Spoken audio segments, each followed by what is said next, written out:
जो हमारा conscious mind है उसमें विचार चलते हैं, जो सबकॉन्शियस है वहाँ पे कल्पनाएं चलती हैं। हिप्नोसिस समझ में आया कि अगर आप कुछ भी करना चाहते हो तो उसके लिए आपके मन का मानना बहुत जरूरी है। फिर ओसीडी क्या है कि आपके टीचर थे जिन्होंने कहा था कि counselling is better than hypnosis. दोनों में फर्क क्या है? आपने ये तो बताया कि हिप्नोसिस भी काउंसलिंग ही है, वो दोनों एक होते हुए भी फर्क क्या है? तो हिप्नोसिस के थ्रू क्या कोई इंसान अपनी साइकिक एबिलिटीज बढ़ा सकता है, यानी कि अपनी थर्ड आई पे काम कर सकता है? तो क्या हिप्नोसिस हर कोई सीख सकता है? और अगर हर कोई सीख सकता है, कोई लिमिटेशन है कि ये नहीं सीख सकता? और अगर ऐसी कोई लिमिटेशन नहीं है तो क्या इसे हर कोई एज अ करियर भी अडॉप्ट कर सकता है? सपने क्या होते हैं? एक होता है स्लीप पैरालिसिस होता है, वो क्या होता है? और ऐसे ही कई सारे और नॉर्म्स लिए जाते हैं, वो क्या चीजें होती हैं?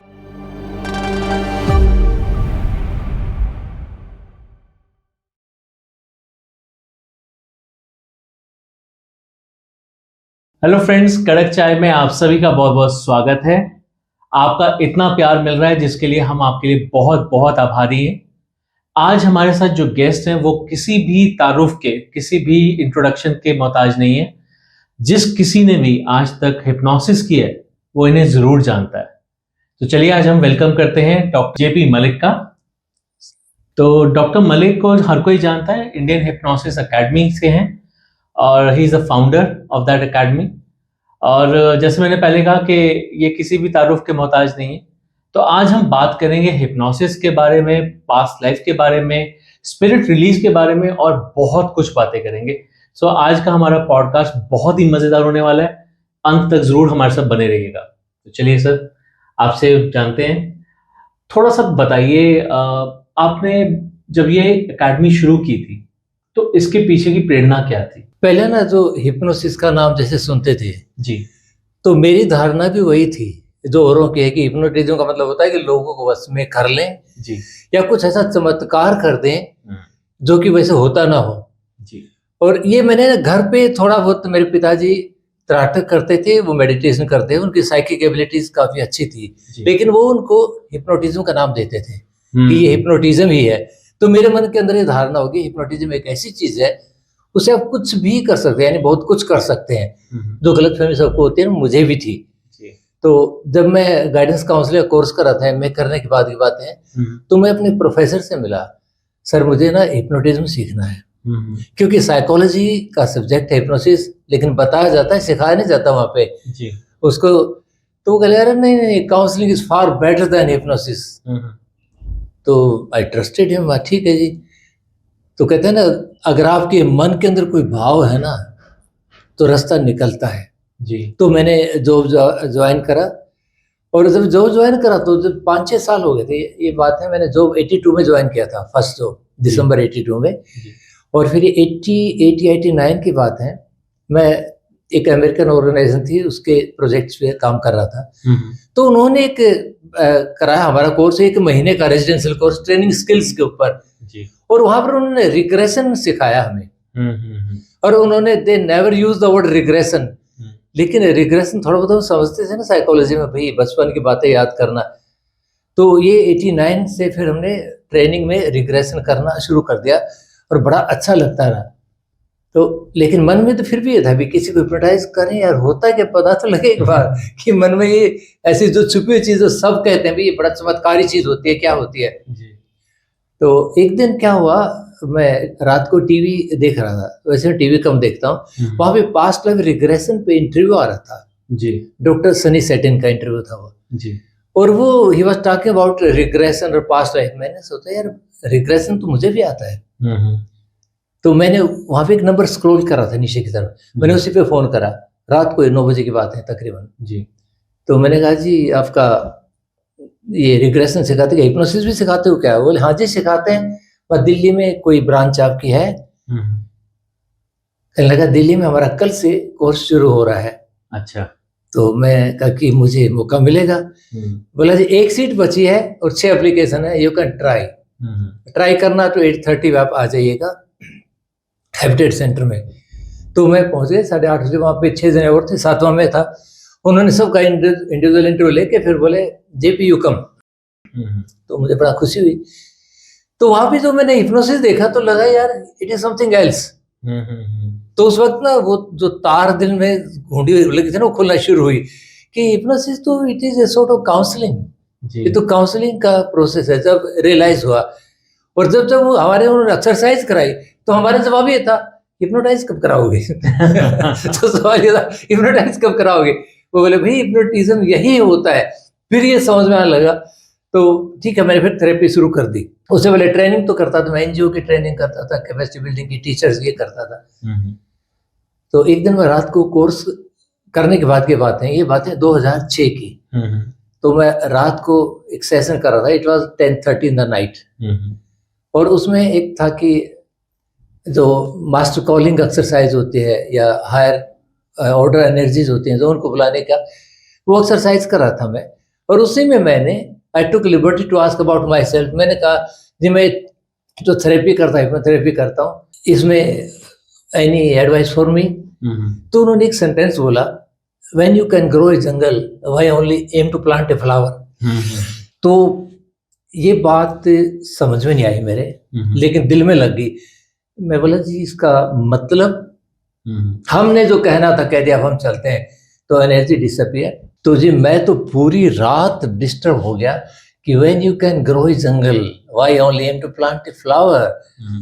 तो मैंने अपने पुराने नोट्स निकाले सारे, मेरी हैबिट थी नोट्स बनाने की, एग्जाम के बाद भी बनाता था मैं, एमए की भी, गाइडेंस काउंसलिंग के, ट्रेनिंग कोर्सेज सब के निकाले मैंने, हिप्नोसिस के भी।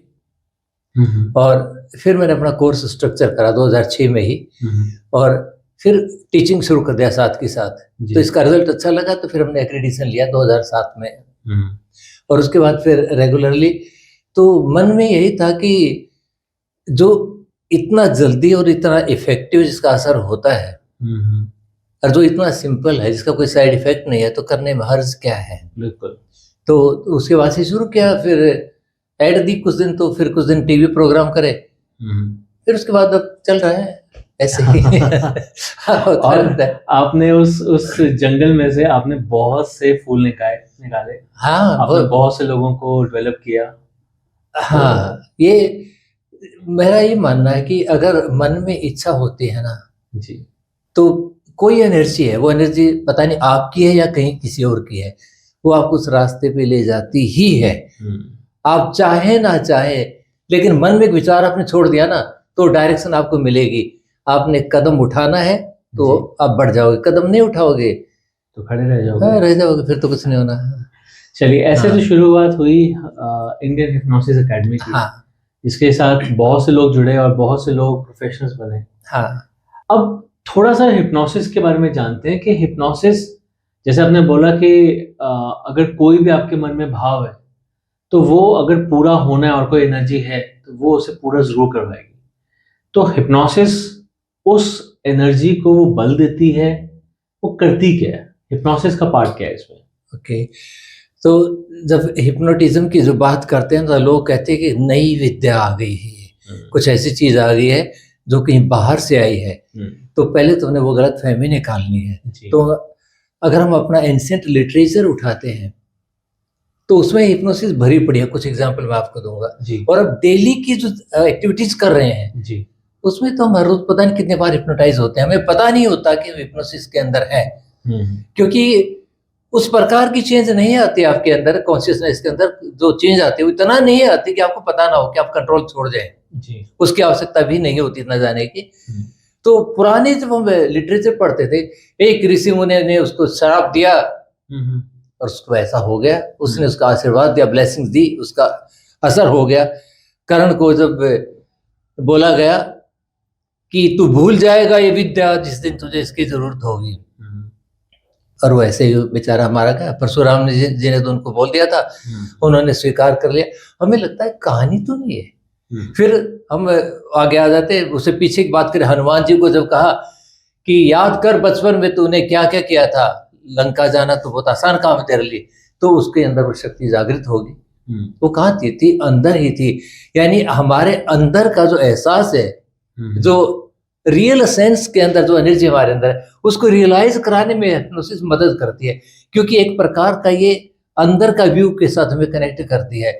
हम कहते हैं ना, अंतर्मन से जुड़ना है। एक बाह्य मन एक अंतर्मन से जुड़ने वाला है जी। और अंतर्मन है जो कि अनएक्सप्लोर्ड है, उसके बारे में बहुत कुछ करना बाकी है, बहुत कुछ जानना बाकी है।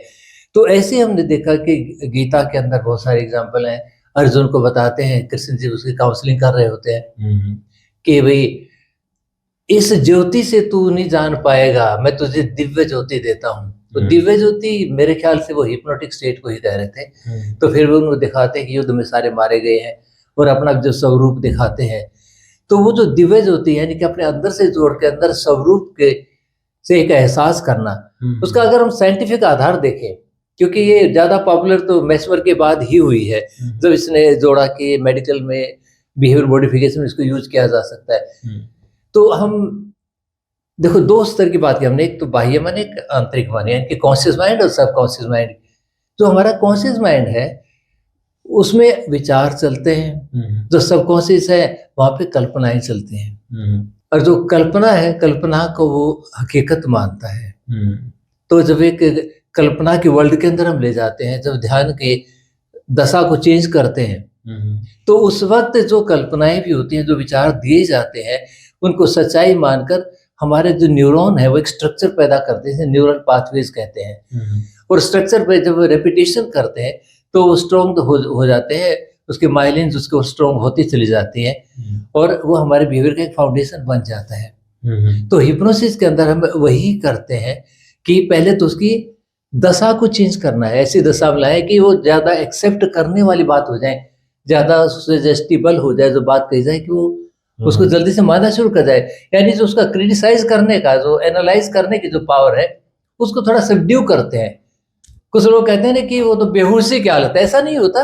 अब पूरे होश में है, सब कुछ आपके कंट्रोल में है, सब कुछ आप करना चाहिए, कर सकते हैं, लेकिन आप बात ज्यादा मानना शुरू कर देते हैं और उसका स्वीकार करने का जो हमारी अवस्था होती है वो उसके लिए बेहतर होती है, बातों को मानना शुरू कर देते हैं और वो it starts happening in the real life जो भी करते हैं। क्योंकि फिर हमें ये लगता है कि मैं ये कर चुका हूँ, मैं कर चुका हूँ तो इसका मतलब पहले कर चुका था, अभी कर सकता हूँ, तो वो भाव आ जाता है।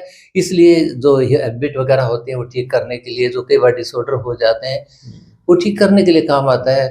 मेडिकल में भी प्लेसिबो क्या करते हैं, वो मन को ही तो समझाती है। तो हिप्नोसिस भी वही काम करती है कि आपको एक ऐसे मोड में ले आती है कि जहाँ पे आप जल्दी जल्दी बातें मानते हैं। जो बातें आपने 10-12 सेशन के बाद माननी थी वो 2-3 सेशन में मान लेते हो। जो चेंज आपकी 6-7-8 हफ्ते बाद होनी थी वो 3 हफ्ते में हो जाती है। तो ये फर्क इसका ये हो जाता है। जैसे कई बार क्या होता है कि हम मान लेते हैं कि हम बीमार हैं और क्योंकि हमारा मन माना हुआ है तो हम बीमार की तरह ही रिएक्ट करते हैं।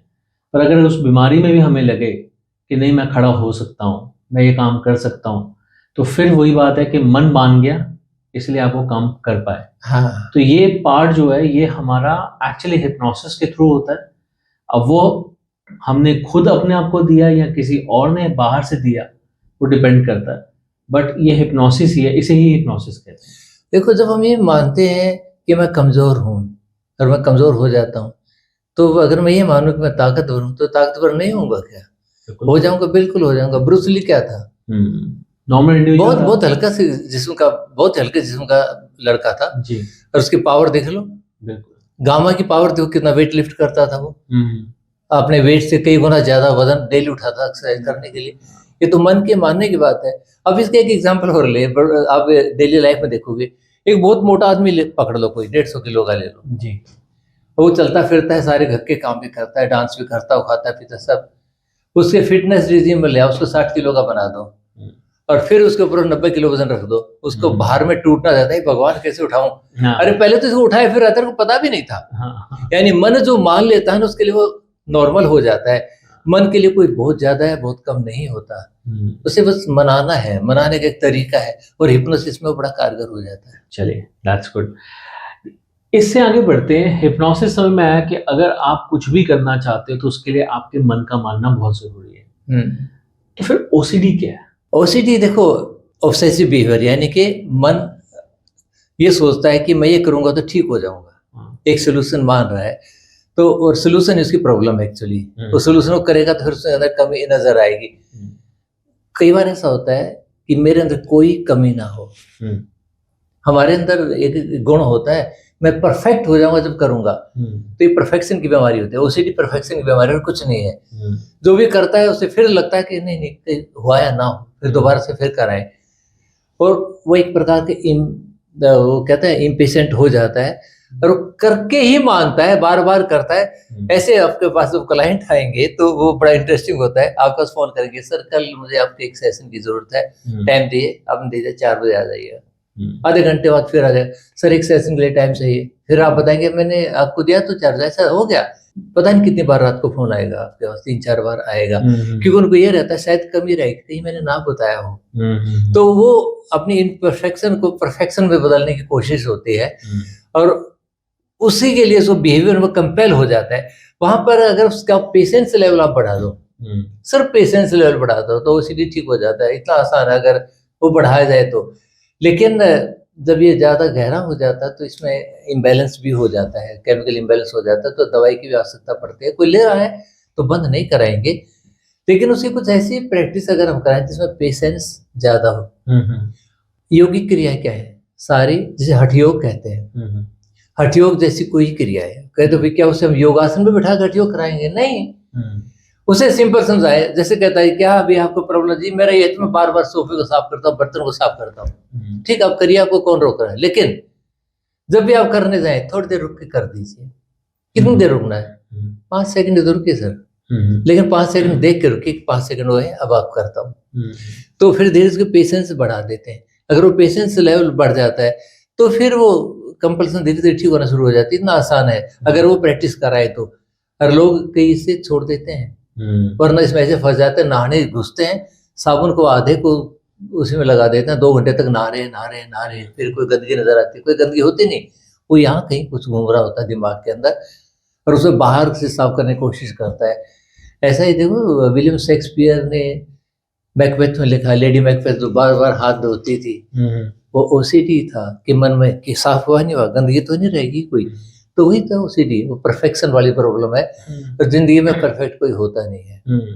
अगर हम ये मान ले जो मैं हूँ ठीक हूँ जी, तो ठीक है, लेकिन मैं अपने अंदर कमियां देख रहा हूँ। आपका जहाँ फोकस होता है वही बन जाते हो जी। आपका फोकस कमी पे है ना, ये परफेक्शन में ये इतनी कमी रहेगी, वो कमी नजर आएगी, बार बार उसी पे जाएगा, बार बार ताला चेक करने जाएगा, बार बार गाड़ी का हैंडल चेक करने जाएगा, सारे काम बार बार करेगा, रात को सो के उठेगा, मैंने दरवाजा बंद करा है नहीं करा है, ये सारे प्रॉब्लम हो जाते हैं, जीवन काफी कष्टमय हो जाता है। तो उनका अगर ये प्रैक्टिस कराई जाए कि टॉलरेंस लेवल बढ़ाने की प्रैक्टिस कराई जाए, या जिसको आदत आजकल देखना, ये आप देखेंगे मोबाइल है ना जी जी, जैसे फटाक से हाथ उठाते हैं मोबाइल हम लोग ये भी एक प्रकार का ऑब्सेशन है, और ये ऑब्सेशन इतना ज्यादा हो गया है। इसमें मैं सिंपली ये कहता हूँ, जो बच्चों के बहुत केस आते हैं मोबाइल वाले तो, कि भी ऐसा है आप कितना टाइम देखते हो जी, मैं तो वैसा लगे वो कम बताते जितना देखते हैं, 3 घंटे देखता हूँ, 4 घंटे देखता हूँ, कब से कब आपका टाइम ज्यादा होता है, तो उसमें कोई एक घंटा फिक्स कर देता हूँ मैं। ठीक है भाई, आप 21 घंटे तो आप वैसे भी नहीं देखते, 3 ही घंटे देखते हैं ना, और आप चाहते हैं कि और कम देखा जाए, तो आप 1 घंटा दिन में बताइए जब आपने नहीं देखना उसको।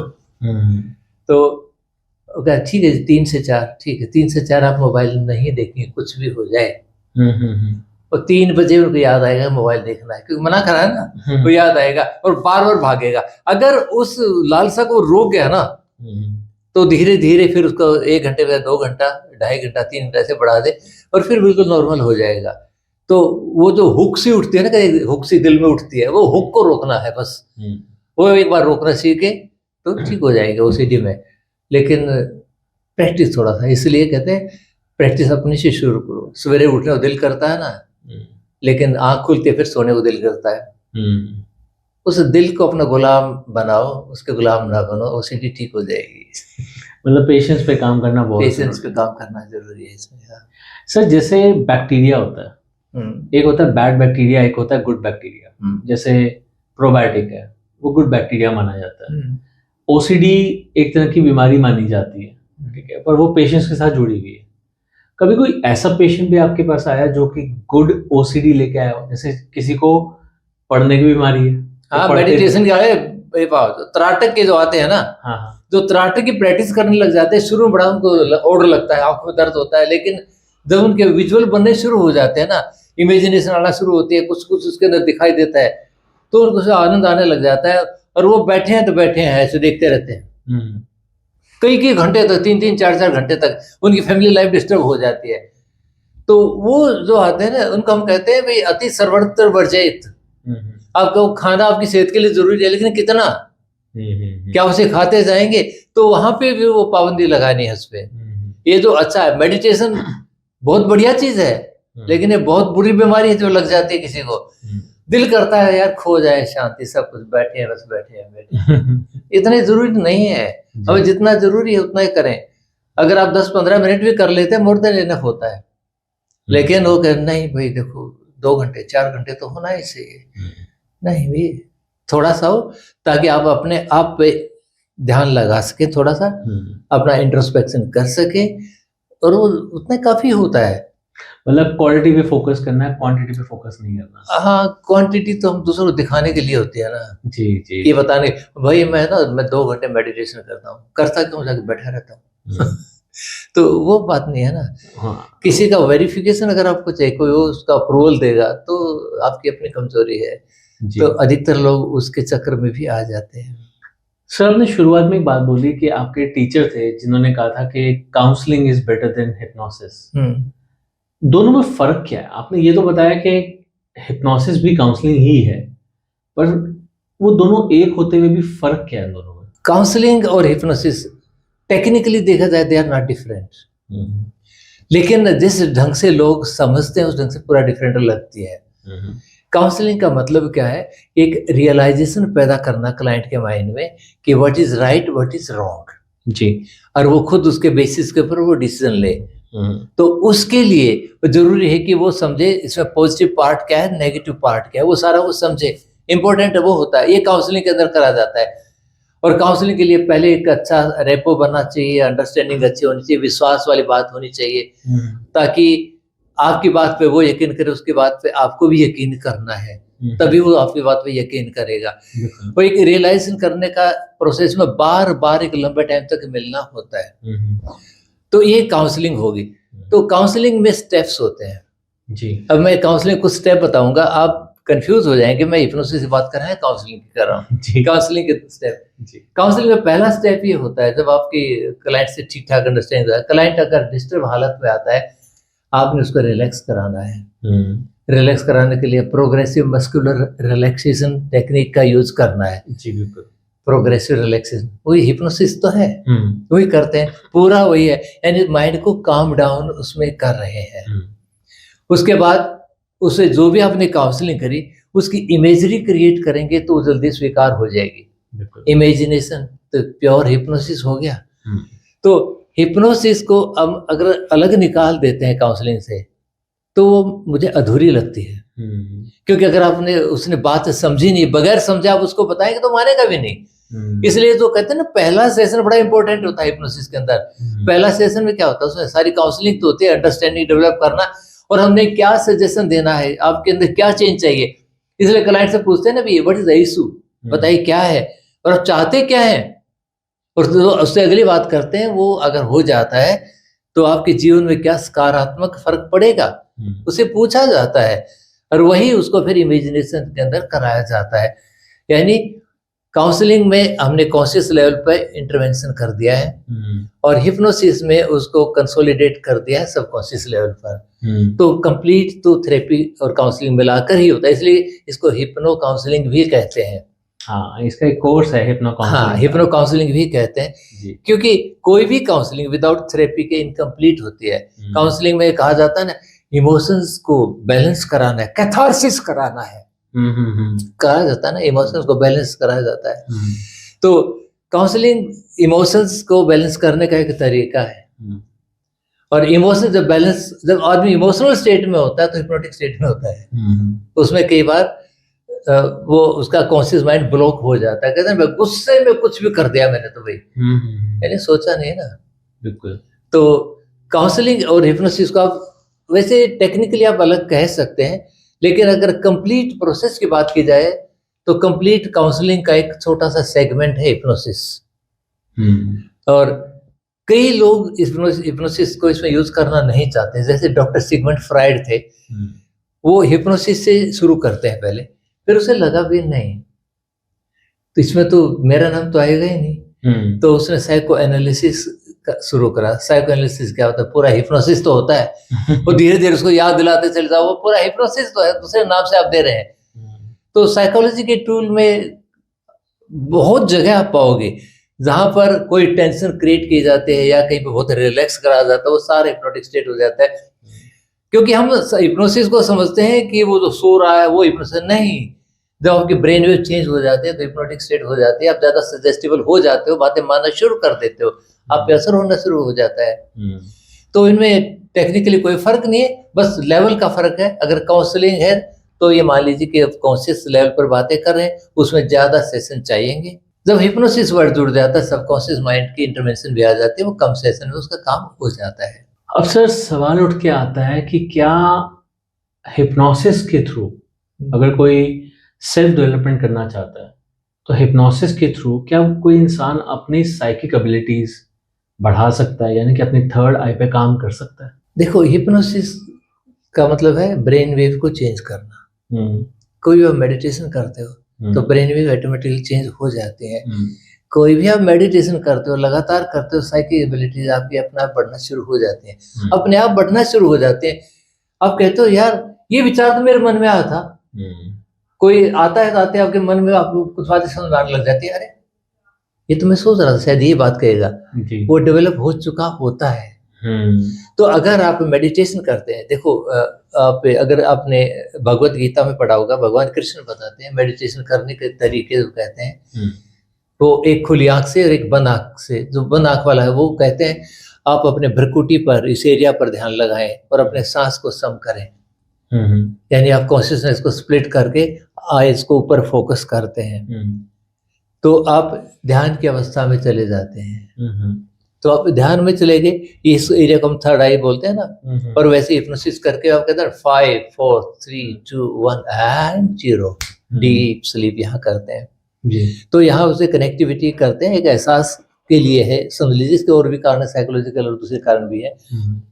तो जब भी हम हिप्नोसिस करते हैं तो हमारा जो डोरमेंट एनर्जी होती है जो हमारे ब्रेन की, वो एक्टिवेट होना शुरू हो जाती है। जो पिनियल ग्लैंड है जैसे, उसका पैरानॉर्मल कनेक्टिविटी के लिए वो बहुत काम करते हैं, जिसके ऊपर बहुत सारी एरियाज उसके अभी अनएक्सप्लोर्ड है, और उसी के अंदर वो सारी एनर्जी है जो हम अपने सेंस ऑर्गन से लेते हैं। फिर कोई कैसे भी कान से सुनते हैं, उससे कैसे सुनेंगे, आंख से देखते हैं, उससे कैसे देखेंगे। जब आप सो रहे होते हो तो आपको सपना आता है, सपने में आप देखते भी हो, सुनते भी हो, सकते भी हो, सूंघते भी हो, खाते भी हो, सारा काम करते हो जी। वो होता है, वो तो इमेजिनेशन थी, लेकिन आपको फीलिंग तो होती है। ठीक है, आप सोते हो नहीं मान रहे, जब आप हिप्नोटिक अवस्था में होते हैं, इमेजिनेशन करते हैं, वो सारी चीजें आपको फील होना शुरू हो जाती हैं, दिखाई देती है, खुशबू भी आती है, सब कुछ आता है, लेकिन आपकी सेंसेस तो इन्वॉल्व नहीं है ना। इन्वॉल्व तो यही है ना, अंदर का डब्बा है जो उसमें छोटी सी ग्रंथि बिल्कुल छोटी सी होती है, पिनियल ग्लैंड, तो वो एक्टिवेट हो जाती है। जब भी आप कोई मेडिटेशन करते हैं, अगर उसी पे फोकस करते हैं जी, तो एक मेडिटेट करने से वो एक्टिवेट तो होने में फैसिलिटेशन मिल जाता है। लेकिन अगर कोई स्ट्रक्चर्ड वे से सिखा जाए यूज कैसे करना, वो कोर्स करके लोग उसको एक्टिवेट करने के बाद मैंने इसको एक्टिवेट कर दिया, वो कर दिया, तो एक्टिवेट तो वो प्रोसेस करते हैं अपने आप हो ही जाती है। वो रास्ता दिखाने वाली बात है, जो रास्ता दिखाया तो उसको यूज करने वाली है। आपके घर में आटा है, चावल है, सब उसको बना के सब्जी खाना कैसे बनाना है वो सिखाने वाली बात है, कि मटेरियल तो आपके अंदर पहले से भरा ही पड़ा है, सारा भरा पड़ा है, बस उसको एक्टिवेट करना, चूल्हा जलाना है, और वो मेडिटेशन जला देती है चूल्हा। इसीलिए शायद जो थर्ड आई एक्टिवेशन कोर्सेज होते हैं उसमें हिप्नोसिस का बहुत बड़ा रोल है, बहुत बड़ा रोल है, वाकई में बहुत बड़ा रोल है। अब सर एक सवाल और निकल के आता है, आपने तो साइकोलॉजी की थी जी, ठीक है, बट बहुत से डॉक्टर्स भी हिप्नोसिस सीखते हैं। जहाँ तक मैं जानता हूँ बहुत से सेल्स वाले, मार्केटिंग वाले भी हिप्नोसिस सीखते हैं। एनएलपी के तो कोर्सेज कॉर्पोरेट सेक्टर में भी कराए जाते हैं। तो क्या हिप्नोसिस हर कोई सीख सकता है? और अगर हर कोई सीख सकता है, कोई लिमिटेशन है कि ये नहीं सीख सकता? और अगर ऐसी कोई लिमिटेशन नहीं है तो क्या इसे हर कोई एज अ करियर भी अडॉप्ट कर सकता है? बहुत सारी बातें एक ही सवाल के अंदर आ गई। पहली बात तो ये कि जो डॉक्टर्स वगैरह भी सीखते हैं, जी क्योंकि जो पहले डॉक्टर से बात करेंगे, फिर दूसरे फील्ड में कैसे काम कर, जी। तीसरा फिर ये करियर के लिए, इन तीनों जी। सवालों का जवाब ऐसे बनाएंगे। जी तो डॉक्टर्स क्योंकि वो ट्रीटमेंट करते होते हैं, जी। और जब वो ट्रीटमेंट कर रहे हैं तो वो बॉडी के साथ माइंड का भी ट्रीटमेंट करना होता है। बॉडी के लिए बहुत ट्रेंड है वो, माइंड के लिए भी उनको बता ओरिएंटेड है, उनको बताया जाता है कैसे कैसे करना है, तो माइंड में और बेहतर इंफॉर्मेशन पहुंचे, सेल्फ बिलीफ उसके अंदर हो जाए, तो उसमें हिप्नोसिस मदद करते हैं। इसलिए काफी डॉक्टर इसको सीखते भी हैं। और कई डॉक्टर तो अपना ओरिएंटेशन ही चेंज कर देते हैं, वो दवाइयाँ छोड़ देते हैं, क्योंकि ये माना जाता है कि दवाइयों का जो असर है, यानी बॉडी का जो पार्ट है, वो तो ऑन एन एवरेज 25% के आसपास मानते हैं, और बाकी सारा तो माइंड का खेल है। माइंड जो स्वीकार करता है तो तन में वो चीजें होना शुरू हो जाती हैं। अगर आप बहादुर सोचते हैं अपने आप को बहादुर हैं, तो आप बहादुर हैं। अगर आप सोचते हैं डरपोक है, तो आप डरपोक हैं। हाँ, डरपोक हैं तो अब तलवार कभी नहीं उठाएंगे, हाँ, बहादुर हैं तो अब तलवार उठा के हाँ, लड़ेंगे। बिल्कुल। तो इसलिए तो हमारे बड़ों ने भी कहा ना कि भाई, गुरु गोविंद सिंह का याद है ना, सवा लगता एक लड़ावा। हाँ, तो वो एहसास करा दिया कि तू भागने वाला नहीं है, लड़ने वाला है। हाँ, तो वो जो हमें बताया, हम वो मान लेते हैं। जी और जैसे कहते हैं भाई, नहीं भाई ये तो कमजोर है, किसी बच्चे को कहना शुरू करता है, अरे कितना शर्मिला बच्चा है, कितना, वो इतना शर्मिला हो जाएगा, उसका नाम भी पूछेगा तो ऐसे मुंह बना लेगा, बोलने में उसको दिक्कत आएगी। बिल्कुल। और शुरू से ही अगर उसको इन्वॉल्व करके रखे, पार्टिसिपेट करे, तो कई बच्चे छोटे छोटे इतने कोई हेजिटेशन का नाम नहीं है, क्योंकि जैसा एनवायरनमेंट देते हैं, जैसा ट्रीट करते हैं, वैसा स्वीकार करना शुरू कर देता है। तो डॉक्टरों को क्लाइंट का जो सेल्फ बिलीफ बढ़ाने का जो काम है ना, उसमें हिप्नोसिस से बड़ी मदद मिल जाती। वैसे भी वो बिलीफ बढ़ाने के लिए इनडायरेक्ट अप्रोच लेते हैं डॉक्टर। जैसे कोई अब बीमार हो जाते हैं, हम जब भी दवाई लेने जाते हैं, दवाई के साथ साथ तो दूसरी बातें बताएंगे, हंसी मजाक की सीरियल देखना है, लोगों से बातें करना है, सुबह से हम थोड़ा वॉक करना है, इस प्रकार के ऑफिस जाना बंद मत करिएगा, ऐसी बातें समझाते हैं। अगर दवाई नहीं ठीक करना तो इतना सारा करने की आवश्यकता क्या है? बिल्कुल। इसका मतलब पहले भी माइंड के लिए पहले काम कर रहे होते हैं। बिल्कुल। अगर उसके लिए वो टेक्निकली क्वालिफाइड हो जाते हैं, सीख जाते हैं, तो और बेहतर ढंग से करेंगे। डॉक्टर के लिए तो ऐसा है। एक डॉक्टर का मैं एग्जांपल देता हूँ। एक बार मैं वर्कशॉप कर रहा था, सेल्फ हिप्नोसिस के वर्कशॉप। जी। उसमें सब बाद में जो क्लास खत्म होने के बाद जो डिस्कशन करते हैं फीडबैक का, वो डिस्कशन जब हो रहा था, तो एक डॉक्टर बोला मेरे से, मुझे लगता है आप कर्मास से खिलवाड़ करते हैं, इट्स अनएथिकल। आप उसके माइंड में चेंजेस कर रहे हैं, तो जिस कर्म के लिए वो आया तो कर्म तो वो हो ही नहीं पाएगा, तो आपने तो गलत काम कर दिया, ये तो नहीं करना चाहिए। डॉक्टर साहब ने बोला। मैं बोला, डॉक्टर साहब बात में आपके दम है, लेकिन थोड़ा सा क्लैरिटी हो दो। आप जो कर रहे हो उसके बारे में आपका क्या ख्याल है? हम तो ट्रीटमेंट करते हैं। नहीं, ट्रीटमेंट तो करते हो, लेकिन उसने तो कर्मा में ये था कि बीमारी में झेलना है, हाथ पैर तुड़वाना है, सर फुड़वाना है, इस बीमारी से मेरे को मरना है। आपने दवाई देकर उसको ठीक कर दिया, आप तो कर्मा के साथ खिलवाड़ कर रहे हो। ओके ओके ओके ओके, फिर ठीक है ठीक है ठीक है, आपका भी ठीक है, आपका भी ठीक है, हमारा भी ठीक है। तो कई बार हमें एहसास नहीं होता, तो इस ढंग से जो सोचते हैं, तो डॉक्टर्स के लिए तो एक हेल्पिंग टूल हो जाता है, इसलिए करते हैं। और साइकेट्रिस्ट में तो बहुत ज्यादा इसका यूज होता है। इसमें मैं एक चीज ऐड करना चाहूंगा। कई बार होता है कि हम डायबिटीज के लिए किसी डॉक्टर को अप्रोच करते हैं। जैसे ये मैं एग्जांपल अपनी मदर की ले रहा हूँ। मुझे याद है एक डॉक्टर के पास हम गए, तो उन्होंने कहा कि जब आप अगली बार आओगे तो टेस्ट करवा के आना। हम टेस्ट करवा के गए, तो उन्होंने सीधा ही टेस्ट देखे, उनको मेडिकल फिटनेस देखी, और उसके बाद उन्होंने मेडिसिन लिख दी कि आपको माता जी, आपको सुबह ये खानी है, दोपहर में ये गोली खानी है, शाम को ये खानी है, मीठा तो बिल्कुल छूना भी नहीं, ये। तो उन्होंने पूरा डायबिटीज का जो उनको चार्ट समझ में आया, उन्होंने वैसा बना के दिया एज पर मेडिकल नॉर्म्स। कुछ समय के बाद हम किसी और डॉक्टर के पास गए, वो शायद या तो डॉक्टर अवेलेबल नहीं थे, या फिर हमें लगा कि कहीं कुछ और एक अप्रोच देखें। जब हम दूसरे डॉक्टर के पास गए, तो उन्होंने उसकी अप्रोच ही चेंज कर दी। अब उन्होंने पूरा समझाया कि आपकी बॉडी में डायबिटीज के दौरान आपका जो पैंक्रियाज है वो कैसे काम करता है, वो इंसुलिन रिलीज करता है, या फिर उसके बाद वो ग्लूकोज को कैसे बनाता है, डेवलप करता है। उसके लिए आपका वॉक करना जरूरी है, आपका इतने बजे ये काम करना जरूरी है, आपका उतने बजे वो काम करना जरूरी है, आपका ये डाइट लेना जरूरी है। यानी कि उनकी अप्रोच ये थी कि आप नेचुरल चीजों की तरफ जाओ और मेडिसिन को छोड़ दो। तो मुझे लगता है जो सेकंड अप्रोच थी वो कहीं ना कहीं हिप्नोसिस बेस्ड थी, जैसे आपने कहा कि वो मन से ही उसको हाँ पेशेंट को ठीक करना चाहते थे कि आप नेचुरल चीजों की तरफ आओ। देखो फ्रूट या सैलेड की अगर हम बात करें तो कहीं बाहर से इंपोर्ट तो होता नहीं, वो तो पहले से नेचुरल है और हमें बचपन से कहा जाता है कि खाओ। अगर हमने कहीं ना कहीं छोड़ा होगा तभी शायद वो डायबिटीज की तरफ गया, यानी कि हमारी जो लाइफस्टाइल थी वो खराब हुई। बिल्कुल। तो वो हिप्नोसिस बेस्ड रहा होगा, तभी उन्होंने मन को समझाना शुरू किया कि हाँ आपको ऐसे करना है, वैसे करना है, इतना वॉक करना है, इतना ये करना है, इतना वो करना है, अपनी एक्टिविटीज को बढ़ाओ, थोड़ा टाइम टीवी देखो, टीवी देखते देखते ये काम कर लिया करो, फिर थोड़ा सा आप ये काम किया करो, किचन में जाके ये काम कर लो, काम वाली को छुट्टी दो, ये करो। तो मतलब उन्होंने मेरी मॉम को इतना ज्यादा दिमाग में उनके डाल दिया कि वो दवाइयां उनकी आदी हो गई। उन्होंने दवाइयां छोड़ी नहीं, क्योंकि कहते हैं कि एक डॉक्टर कह रहा दवाइयां ले, दूसरा कह रहा मत ले, तो मैं कहीं फंसी ना जाऊं, तो मैं आधी दवाई को कर लूं उनसे। तो वो खुद तीसरे डॉक्टर तो खुद ही बन गई कि आधी डोज कर ली, बट इवेंचुअली उनकी दवाइयां छूट गई। तो इसका मतलब यहाँ कहा जा सकता है कि हिप्नोसिस ने एक डायबिटीज के पेशेंट की डायबिटीज रिवर्सल करा दी। बिल्कुल रिवर्स। देखो बेसिकली हम हेल्दी होते हैं, बीमार हम बन जाते हैं, राइट। हमारी आदत से बन जाते हैं, हमारे खान पान से, हमारे व्यवहार से हम बन जाते हैं। बीमारी सबसे पहले जब भी आती है विचार के रूप में ही तो आती है जी। कोई एक विचार है तो नेगेटिव है तो हमारे नेगेटिव भावनाएं बन जाते हैं जी। पॉजिटिव है तो हमारी इमोशंस पॉजिटिव होते हैं। अगर वो नेगेटिव है तो हमारी इमोशंस नेगेटिव होंगी, इमोशन नेगेटिव होंगी तो हमारा एनर्जी लेवल भी डाउन होगा, एनर्जी लेवल डाउन होगा तो हमारी बॉडी के अंदर बीमारी के सिम्टम आ जाएंगे, हम होंगे। तो जड़ तो सारी विचार में है जी। तो सारा वही है, उसको ठीक रखे तो काफी चीज अपने आप ठीक हो जाती है। लेकिन फिर लोग कहते हैं देखो खाना तो अगर नेचुरल खाएं तो ये स्वाद भी तो चाहिए ना। भाई कोई बात नहीं, लेकिन नेचुरल थोड़ा ज्यादा खा लें, वो भी खा लो थोड़ा बहुत, अगर नहीं है तो नहीं रहा जाता वो भी खा लो।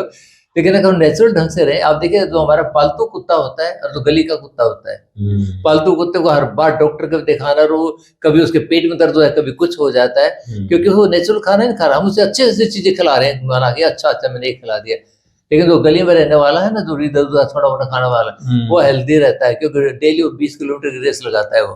हमारे वाला तो बेडरूम से ड्राइंग रूम की रेस इससे ज्यादा लगाता नहीं है ना। लगाता ही है। ट्रू।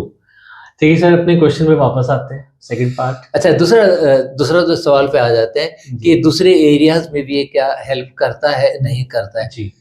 हम करता तो हम ही है एक प्रकार से, हम चाहे माध्यम के रूप में माने कैसे माने, जो भी काम होता है वो हमारा उसमें इन्वॉल्वमेंट तो होता ही है।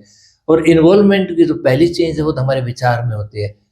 जितने मेहनत से, जितने यकीन से हम कोई चीज करते हैं उतना ही रिजल्ट मिलता है। अगर हमें यकीन नहीं है फिर टेंटेटिव होके काम करते हैं, जैसे साइकिल जब हम चलाते हैं सामने पत्थर दिखाई देता है जी।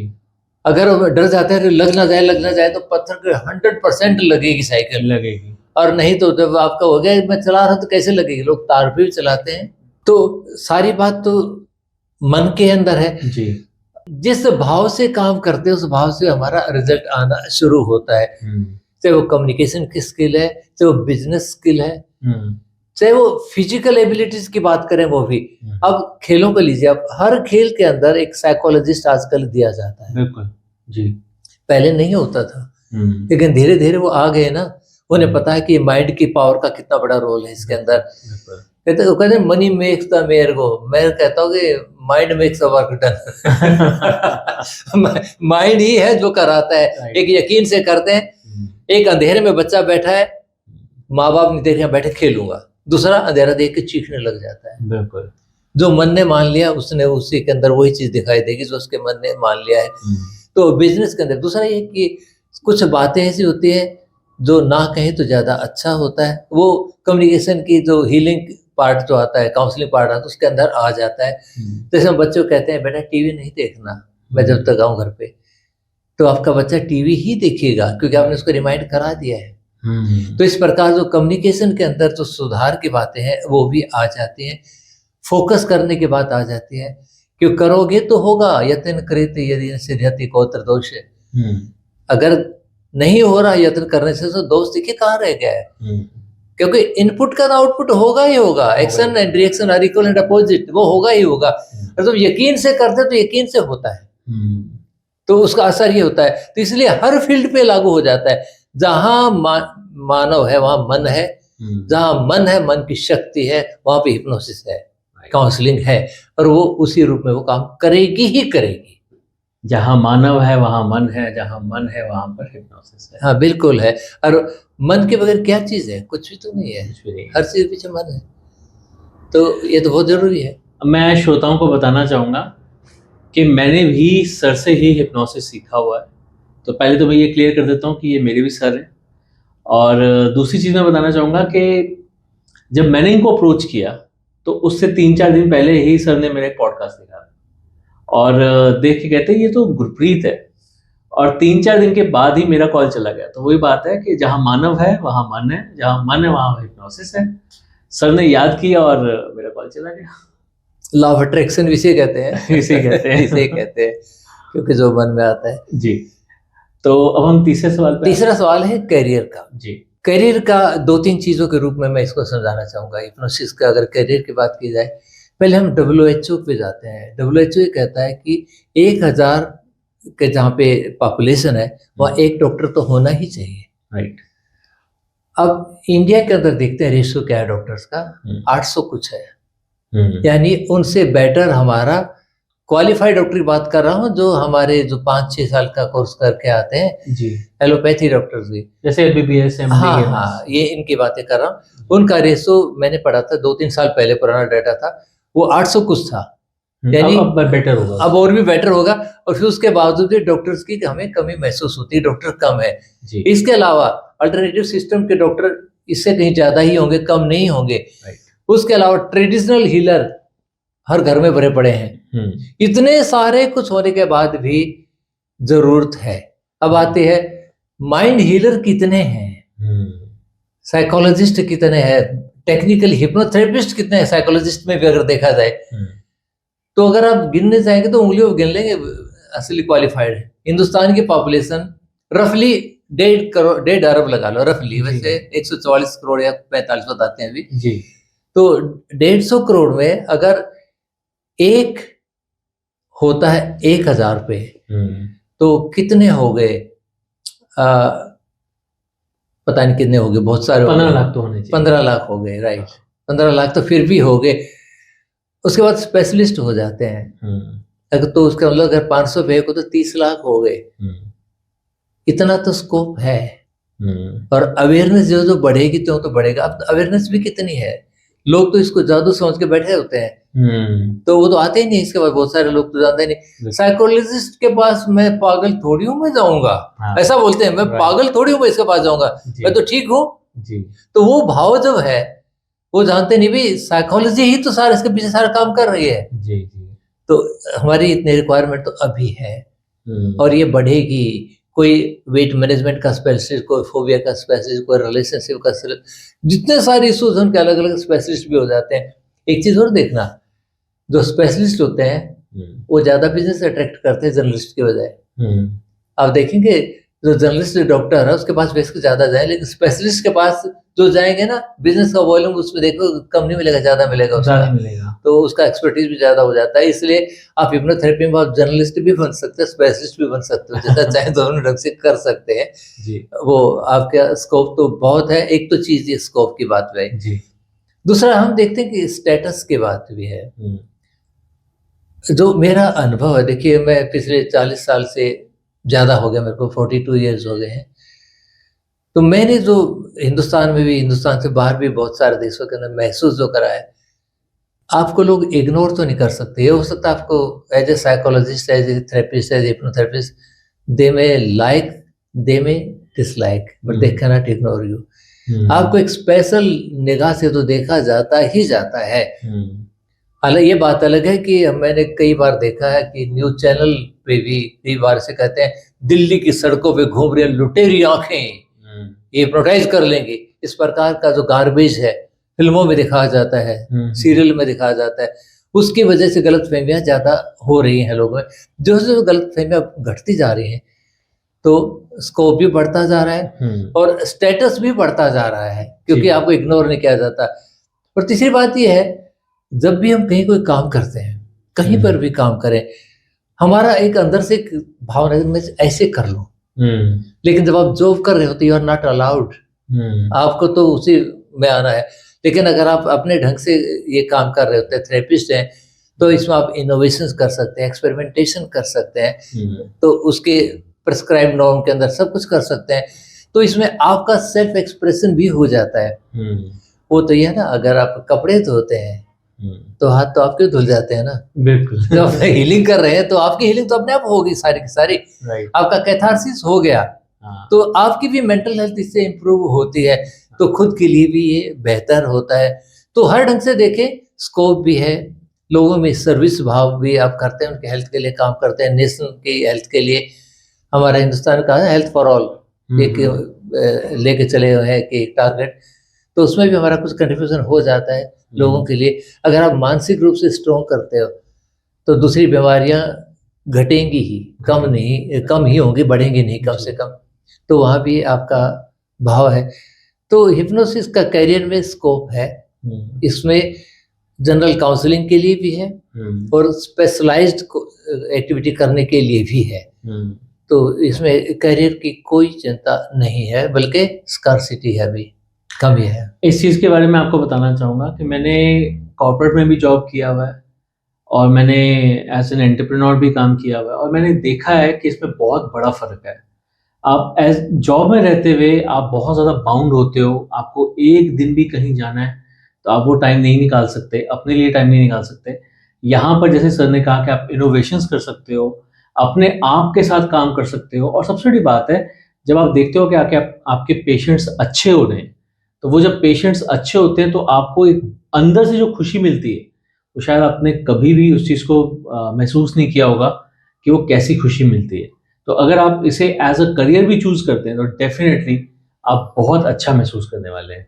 सर, इससे आगे मैं एक सवाल पूछना चाहूँगा कि आपने पहले एक ना सपनों के बारे में बात की थी, ठीक है? एक ड्रीम बनते हैं, हम उन्हीं को जीते हैं, वो एक इमेजिनेशन होती है। तो सपने क्या होते हैं? एक होता है स्लीप पैरालिसिस होता है, वो क्या होता है? और ऐसे ही कई सारे और नॉर्म्स लिए जाते हैं, वो क्या चीज़ें होती हैं? थोड़ा-सा उसको एक्सप्लेन कीजिए। सपने को पहले तो हमें समझे, सपने आते क्यों हैं, जी। उसका थोड़ा सा ये समझे। जी। हालांकि क्रेडिट ये दिया जाता है कि डॉक्टर सिगमंड फ्राइड ने ही ड्रीम एनालिसिस और ड्रीम का जो मटेरियल है उसका यूज सबसे ज़्यादा किया।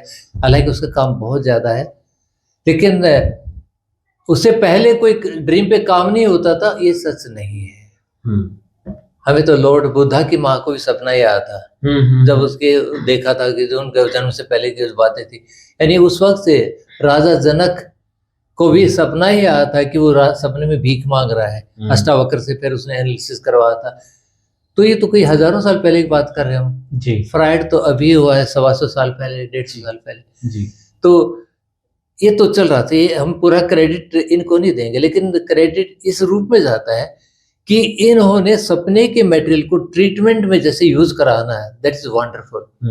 तो उसके लिए इन्हें समझाने का जो तरीका था ये था कि हम बचपन से अब तक जो भी करते आए हैं वो अनुभव कहीं ना कहीं हमारे अनकॉन्शियसली कहीं ना कहीं स्टोर्ड है, जिसे हम सबकॉन्शियस लेवल पे कह देते हैं कि स्टोर्ड है जी। उनमें बहुत सारी बातें ऐसी भी हैं जो हम करना चाहते थे, नहीं हुई जी। वजह कुछ भी हुई हो लेकिन नहीं हुई, तो वो नीचे दब के रह गई है। अगर कोई पिछले दिन का अनुभव आपको सबकॉन्शियस लेवल पे ट्रिगर कर देता उस नीड को, ये फ्राइड की बात कर रहा हूं मैं, तो वो नीड ट्रिगर हो चुके हैं लेकिन हमें पता नहीं है। जब हम सोने जाते हैं तो सोते वक्त हमारा, उसने 3 लेवल की बात की थी, इड, ईगो, सुपर ईगो, ये 3 लेवल की बात की। इसको साइकिक अपरेटस कहता था फ्राइड।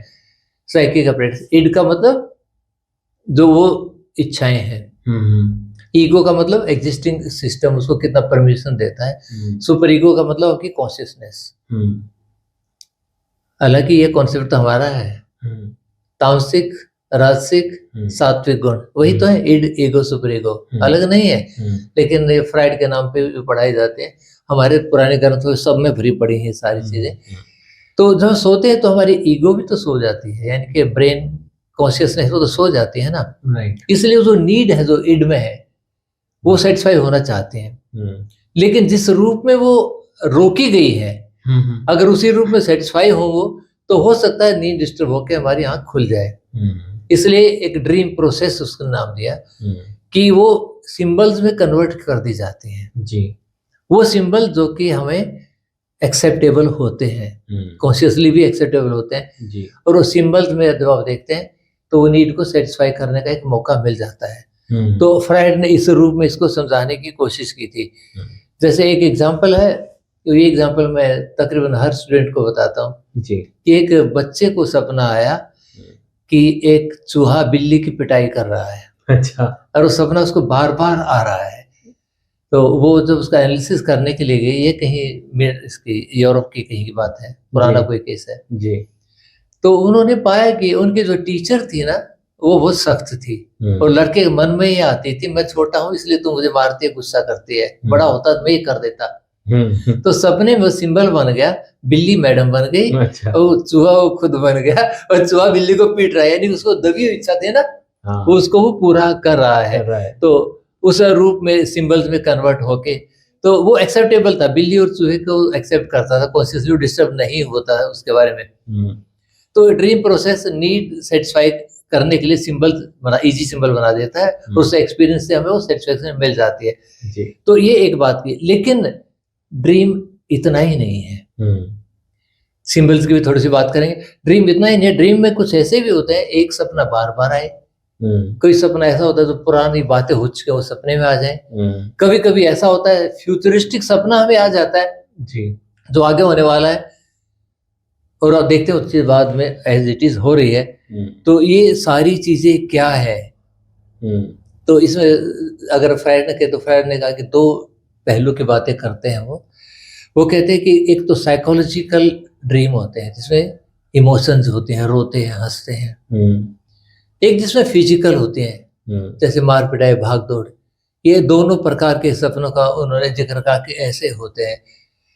लेकिन इसमें एक चीज और होती है, सपने में फिजिकल फंक्शंस जो हैं वो बंद हो जाते हैं। जो सपना आता है वो एज इट इज एक्टिविटी में नहीं आकर बल्कि कोग्निटिव एक्सपीरियंस बन जाता है। तो सपने में भाग रहे हैं, तुम नहीं भाग रहे हैं, लेकिन अगर वो स्विच कहीं पे ऑन रह गया, अज्यूम किया हुआ स्विच है, तो वो एक्टिविटी वास्तव में होने लग जाती है। सपने में जो दब जाता है ना, आप बता रहे थे जैसे कि वो दब जाता ऐसे कर लग जाता है, उसे वो कहीं ना कहीं स्विच ऑन रहेगा। कई लोग सपने में सोते सोते पेशाब कर देते हैं, टॉयलेट भी कर देते हैं। कई ऐसे होते हैं सपने में बहकना, बोलना शुरू कर देते हैं। कुछ लोग सपने में चलना भी शुरू कर देते हैं। कहना कि वो सॉफ्ट वर्जन ऑन रह गया है, ये मान लो, उसको समझने के लिए है, ये वैसे कोई बटन नहीं होता कुछ भी। तो अगर वो ऑन रह जाता है तो वो कॉन्शियसनेस का हिस्सा बन जाता है, एक प्रकार फिजिकल एक्टिविटी हो जाती है, उसमें सारे डिस्टर्बेंस हो जाते हैं सपनों में से रिलेटेड जो बीमारियां जो होती है ना। तो हिप्नोसिस में उसमें मदद मिल जाती है, काफी हद तक मदद मिल जाती है कि सजेशन जैसे देते हैं कि आप ये जैसे मान लो बिस्तर में सूसू करना लग जाता है कोई, तो उसको हम यही कहते हैं कि जब सूसू की टेंडेंसी होती है आपकी आँख खुल जाती है तो जाग जाएगा। जिस सपने कोई बोलता है उसे कहते हैं जब बोलने का सपना आता है तो बिल्कुल चुपचाप आप माइंड लेवल पर, कॉग्निटिव लेवल पर एक्सपीरियंस करके चुपचाप लेटे रहते हैं। तो इस प्रकार के सजेशन उसको देते हैं तो वो उसमें असर करना शुरू कर देती है। तो ये उसमें मदद करता है।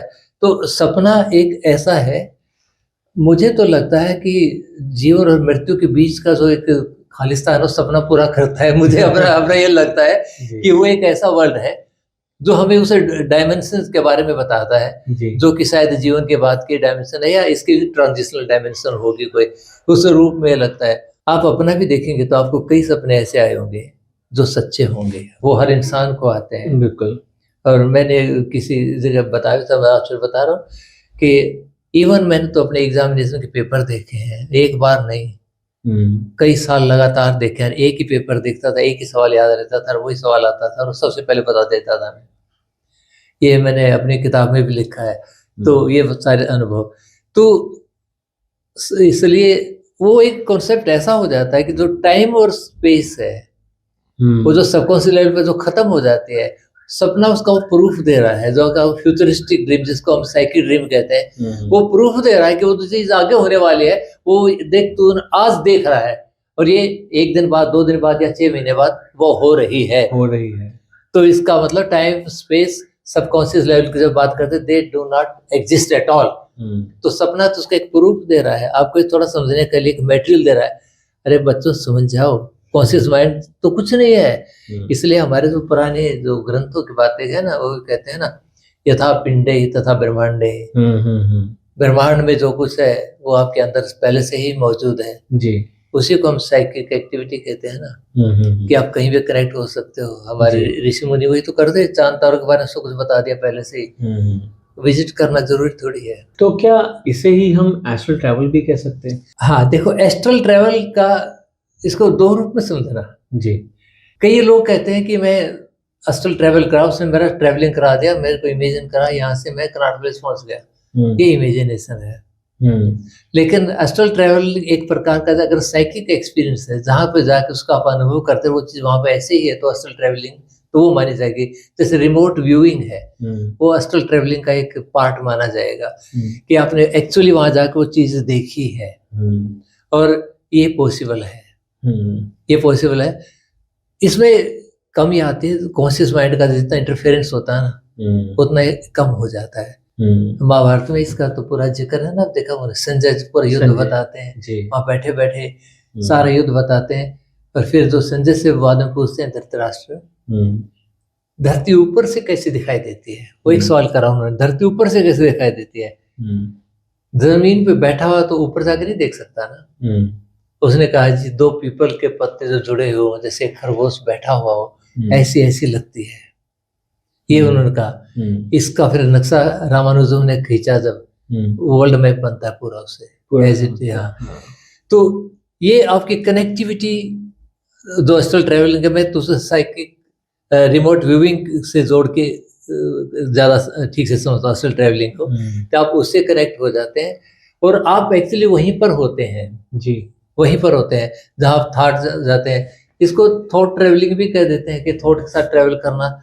ऐसा हमने सुना है ना, कई बार ऋषि मुनि ऐसे होते थे, 1 सेकंड में यहाँ तो अगले सेकंड में कहीं और है। तो एक संभावना हो सकती है ऐसा होता हो। तो सुनने में तो आता है कि ऐसा करते थे। हम तो नहीं जा पाए कहीं, यहाँ से बैठे हैं, सोचते हैं यहाँ घर पहुंच जाए तो हमें तो फिर गाड़ी से जाना पड़ेगा। अगर वो हो जाए तो बड़ा अच्छा हो जाए। देखिए सर, जाना है, फिजिकली जाना है तो फिर तो डेफिनेटली गाड़ी से जाना पड़ेगा। बट अगर हमें ये देखना कि हमारे घर में क्या हो रहा है, क्योंकि मुझे याद है कि आप ही के साथ सेशन था, मुझे याद है कि एक साइकिक एबिलिटीज का सेशन था, रिमोट व्यूइंग का। तो आपने, हम 3-4 स्टूडेंट्स थे, आपने सबको बोला था कि देखो मेरे घर में क्या क्या है। तो मुझे याद है मैंने आपके गैस के चूल्हे बताए थे, मैंने आपके घर में जो लैंडलाइन था, आपके सोफे का जो कलर था, आपके कमरे थे, आपकी 2 वॉशिंग मशीन थी उस टाइम। तो मेरे को याद है मैंने वो चीजें बताई थी। तो दैट वाज रिमोट व्यूइंग। तो अगर मैं एज ए स्टूडेंट तब कर सकता था, तो फिर हर इंडिविजुअल कर सकता है, हर कोई अपनी वो साइकिक एबिलिटीज बढ़ा सकता है कि आप किसी भी लेवल तक जा सकते हैं। हमारे ना जो सेल्फ एनालिसिस करने लग जाते हैं ना हम, तो सारी वीकनेस वहां पे हो जाती है। हम सोचते हैं कि हम तो यार नहीं कर सकते, कोई और ही कर सकता है जी। उसमें ना कुछ लोगों का बड़ा हाथ है, वो आपको ये एहसास कराते हैं कि आपको कुछ नहीं आता जी, आपकी इसमें तो ये खराबी होने वाली है, खराबी होने वाली, इतना डर पैदा कर देते हैं। और आप उन पे यकीन करना शुरू कर देते हो। बेचारे अपने बिजनेस के लिए कर रहे होते हैं भाई वो भी, और आप उनको यकीन करके आपके थ्रू अपना बिजनेस ले रहे हैं, आप डर के मारे उनकी बातों के अंदर आ रहे होते हैं। Everybody is equally powerful at subconscious level. हमारे सब के अंदर बुद्धा बैठे हैं, अगर हम उसे एक्टिवेट करें तो सब में बैठे हैं वो, पहले से वो एनर्जी है। लेकिन हम तो चाहते हैं कोई और ही कर दे।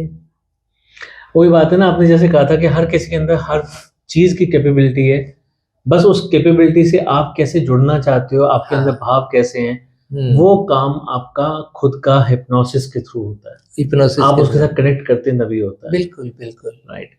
तो सर, हमने अभी बात की ड्रीम्स की, एनालिसिस की, उसके बाद हमने ये भी बात की कि एस्ट्रल ट्रैवल क्या होता है। इसे थोड़ा सा और आगे बढ़ाते हैं। पास्ट लाइफ रिग्रेशन, अकाशिक और एस्ट्रल ट्रैवल, ये बहुत बूम पे है आजकल, बहुत ज्यादा ये चल रहा है। बट एक्चुअली देखा जाए तो ये बहुत पुराना कॉन्सेप्ट है। और मैं क्योंकि मैंने तो सीखा हुआ है, आपसे सीखा हुआ है, और आप मेरे गुरु हैं, रह नहीं चुके, आप मेरे गुरु हैं, once a Guru always a गुरु। तो मैं आपके मुंह से जानना चाहता हूँ कि आपका इसके बारे में क्या कहना अच्छा, उससे पहले सपनों में थोड़ा सा एक चीज है। रहेगी हाँ तो प्लीज ऐड प्लीज करना। प्लीज। हमने कहा था सिंबल के बारे में थोड़ी बात जी करेंगे। जी जी। एक आध सिंबल की बात कर लेते हैं। तो डॉक्टर सिगमंड फ्रायड ने सिंबल दिए थे, वो बेसिकली वो सेक्स रिलेटेड ही बातें करते थे वो सारी। और कार्ल यूंग जो दूसरे डॉक्टर थे उन्होंने दिए थे, उसने कुछ स्पिरिचुअल पार्ट लाया था। इस प्रकार हर संस्कृति में भी अपने सिंबल हैं। अगर हम सिर्फ एक सिंबल की बात करें, सबसे आसान है, अगर सपने में सांप दिखाई देते हैं तो फ्रायड तो सिंपल कहता है ये आपका सेक्स रिलेटेड कुछ चीजें हैं, ये मेल जेंटल को ये दिखाता है। तो हो सकता है ऐसी कोई भावना है, वो उस रूप में ले जाता है। उसी सिंबल को अगर हम डॉक्टर कार्ल यूंग के पास जाते हैं, वो कहता है सांप तो एक कठिनाई के रूप में, एक दुश्मन के रूप में देखा जाता है। हो सकता है आपके माइंड के अंदर कोई डर हो या किसी दुश्मन की कोई बात हो, वो है। फिर हम किसी अपने हिंदुस्तानी के पास चले जाते हैं, वो कहता है सांप ये तो शिवजी भगवान ने आपको याद करा है। और हकीकत ये तीनों सही है। इसलिए सपने का जो मीनिंग है वो कॉन्टेक्स्ट देखकर ही निकाला जा सकता है। बगैर एक सपना कोई किताब निकाली इसमें लिखा है इसका मतलब ये नहीं। ये इंडिविजुअल टू इंडिविजुअल एक ही जो ड्रीम है उसका अलग अलग मीनिंग हो सकता है। इसलिए किताबों पर इतना डिपेंड ना हो कि उस किताब में क्या लिखा है, और एक ही ड्रीम के ऊपर भी ज्यादा डिपेंडेंट ना हो। ड्रीम डायरी अगर हम मेंटेन करते हैं तो उसमें आपको खुद ही एक सिस्टम नजर आ जाता है, एक कि उसके बाद कुछ लिंक नजर आ जाता है और अपने आप समझ में आने लग जाते हैं। अब आते हैं जो आपका सवाल था। कहते हैं ना दुनिया में जो कुछ है वो सब महाभारत में है, जो महाभारत में वो सब कुछ है, उसमें नहीं है तो बाहर नहीं है, ऐसा कुछ बोला जाता है जी। आकाशीय रिकॉर्ड का जो कॉन्सेप्ट वो महाभारत से लिया गया है। महाभारत में कहा है कि जो विजडम है सारी ये कहीं ना कहीं ऊपर कहीं रहती है जी, जिसे आकाशीय रिकॉर्ड कहते हैं। और इवन जो पास्ट लाइफ रिग्रेशन जो करते हैं, इवन जो स्पिरिट रिलीज जो करते हैं, इसको समझाने के लिए भी बताते हैं कि अलग अलग प्लेन्स होते हैं जिसमें हमारा कॉन्शियसनेस ट्रेवल करती है, वो सारा समझाया जाता है। और उसी में एक प्लेन की बात करते हैं हम, लोअर स्पिरिचुअल प्लेन, यानी जो फिजिकल से ऊपर स्पिरिचुअल से नीचे, ऑलमोस्ट स्पिरिचुअल लोअर है तो वो भी मेटाफिजिकल ही, वो फिजिकल प्लेन नहीं है। तो उसमें कहते हैं कि आकाशीय रिकॉर्ड होते हैं, ऐसा माना जाता है। तो मैं उसको दूसरे रूप में देखता हूँ, उसी को आकाशीय रिकॉर्ड ना कह के, मतलब ये नहीं कि कंसेप्ट गलत है, कंसेप्ट तो सही है, कंसेप्ट गलत ही नहीं है। मैं उसे कहता हूँ स्पिरिचुअल क्लॉक रूम। वो एक स्पिरिचुअल क्लॉक रूम है जी। जब यहाँ से हमारी जो आत्मा गई उसमें अपने कॉन्शियसनेस का जो एक्सपीरियंसेस थे वहां पे उसने डंप करे और अपने घर से लेके जाए, दोबारा आए वहां से अपना बस्ता उठाया और फिर आके जन्म ले लिया, अपने पेरेंट्स वगैरह चूज करके लिया। मैं तो उसे कहता हूँ कि स्पिरिचुअल क्लॉक रूम है। आपने क्लॉक रूम का जो बात बोली वो वही होगी चित्रगुप्त वाली, कि जो आप एक्सपीरियंसेस लेके आए आपने वो चित्रगुप्त को लिखवा दी और फिर आप आगे चले गए। हाँ, और वापस आके अपना पर्पस ऑफ लाइफ जाना और आप चले गए अपनी पर्पस ऑफ लाइफ की जर्नी, उस पे जर्नी पे चले गए, राइट। तो उसको तो आप इस रूप में मानिए, लेकिन वो जगह क्या है नोबडी नोज। अलग अलग थ्योरी कुछ भी दें, मेरा मानना है वो जगह भी आपके मन के अंदर ही है, बाहर कहीं नहीं है। वो आपके, इसलिए कहा था अहम ब्रह्मस्मि, वेदांत में कहा अहम ब्रह्मस्मि, तो हम ही खुद ब्रह्म है। साथ में भी कहता प्रज्ञानेन ब्रह्म, तो कंसोलिडेटेड कॉन्शियसनेस है वो ही ब्रह्म है, उससे अलग नहीं है।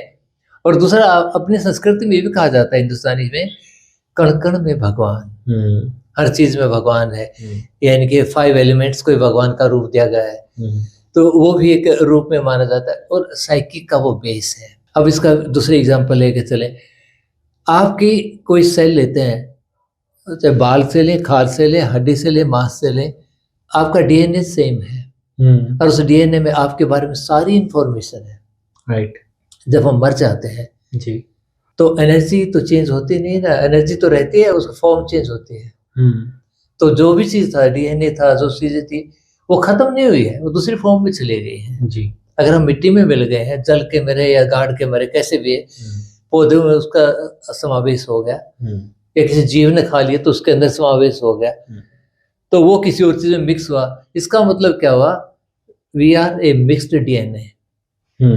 तो जिस प्रकार हम कहते हैं कि एक डीएनए में एक इंसान के पूरा सब कुछ है, मैं ये कहता हूँ जो मिक्स्ड डीएनए तो पूरा यूनिवर्स का सब कुछ है उसके अंदर है, राइट। पूरा यूनिवर्स का है।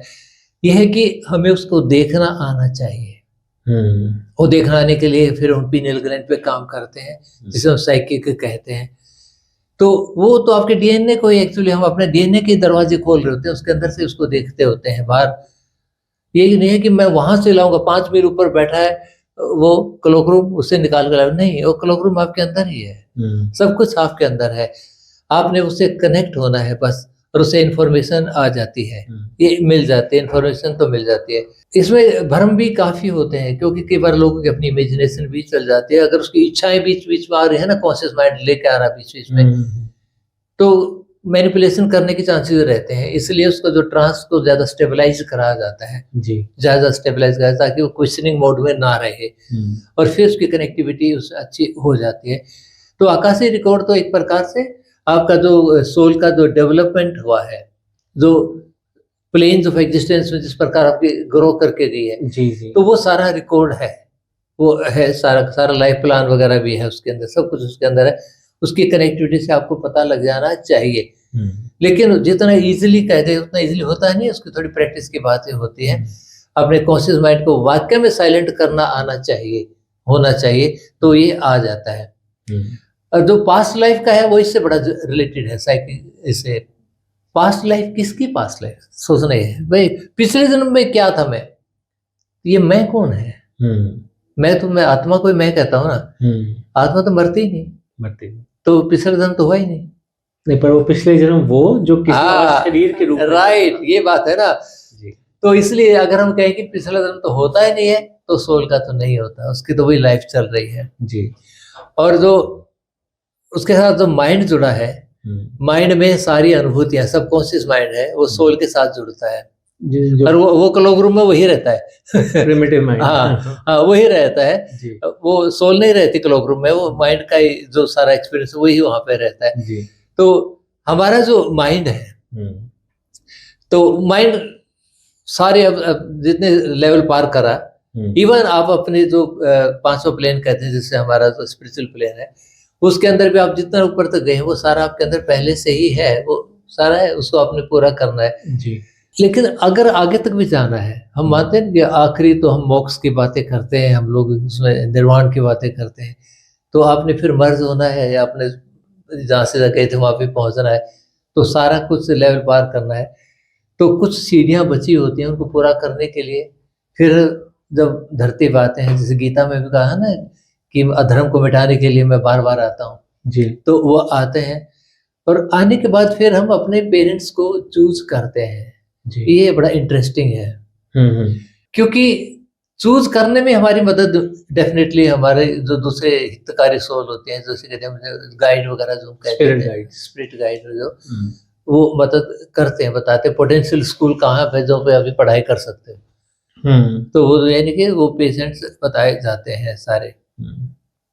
इसी में एक इंटरेस्टिंग केस मैंने यूट्यूब पे देखा था, कोई पटियाला का था, कि मैं नाम ध्यान नहीं है, पंजाबी में बोल रहे थे, वो कह रहा था कि मैंने जब जन्म लिया ना, तो जो मेरे माता पिता के 11 साल से पता नहीं कितने साल, काफी साल से बच्चा नहीं था, बच्चा होने के बाद बीच में, और वो सारे मंदिरों में, गुरुद्वारों में, हर जगह जाके विनतियां करते थे।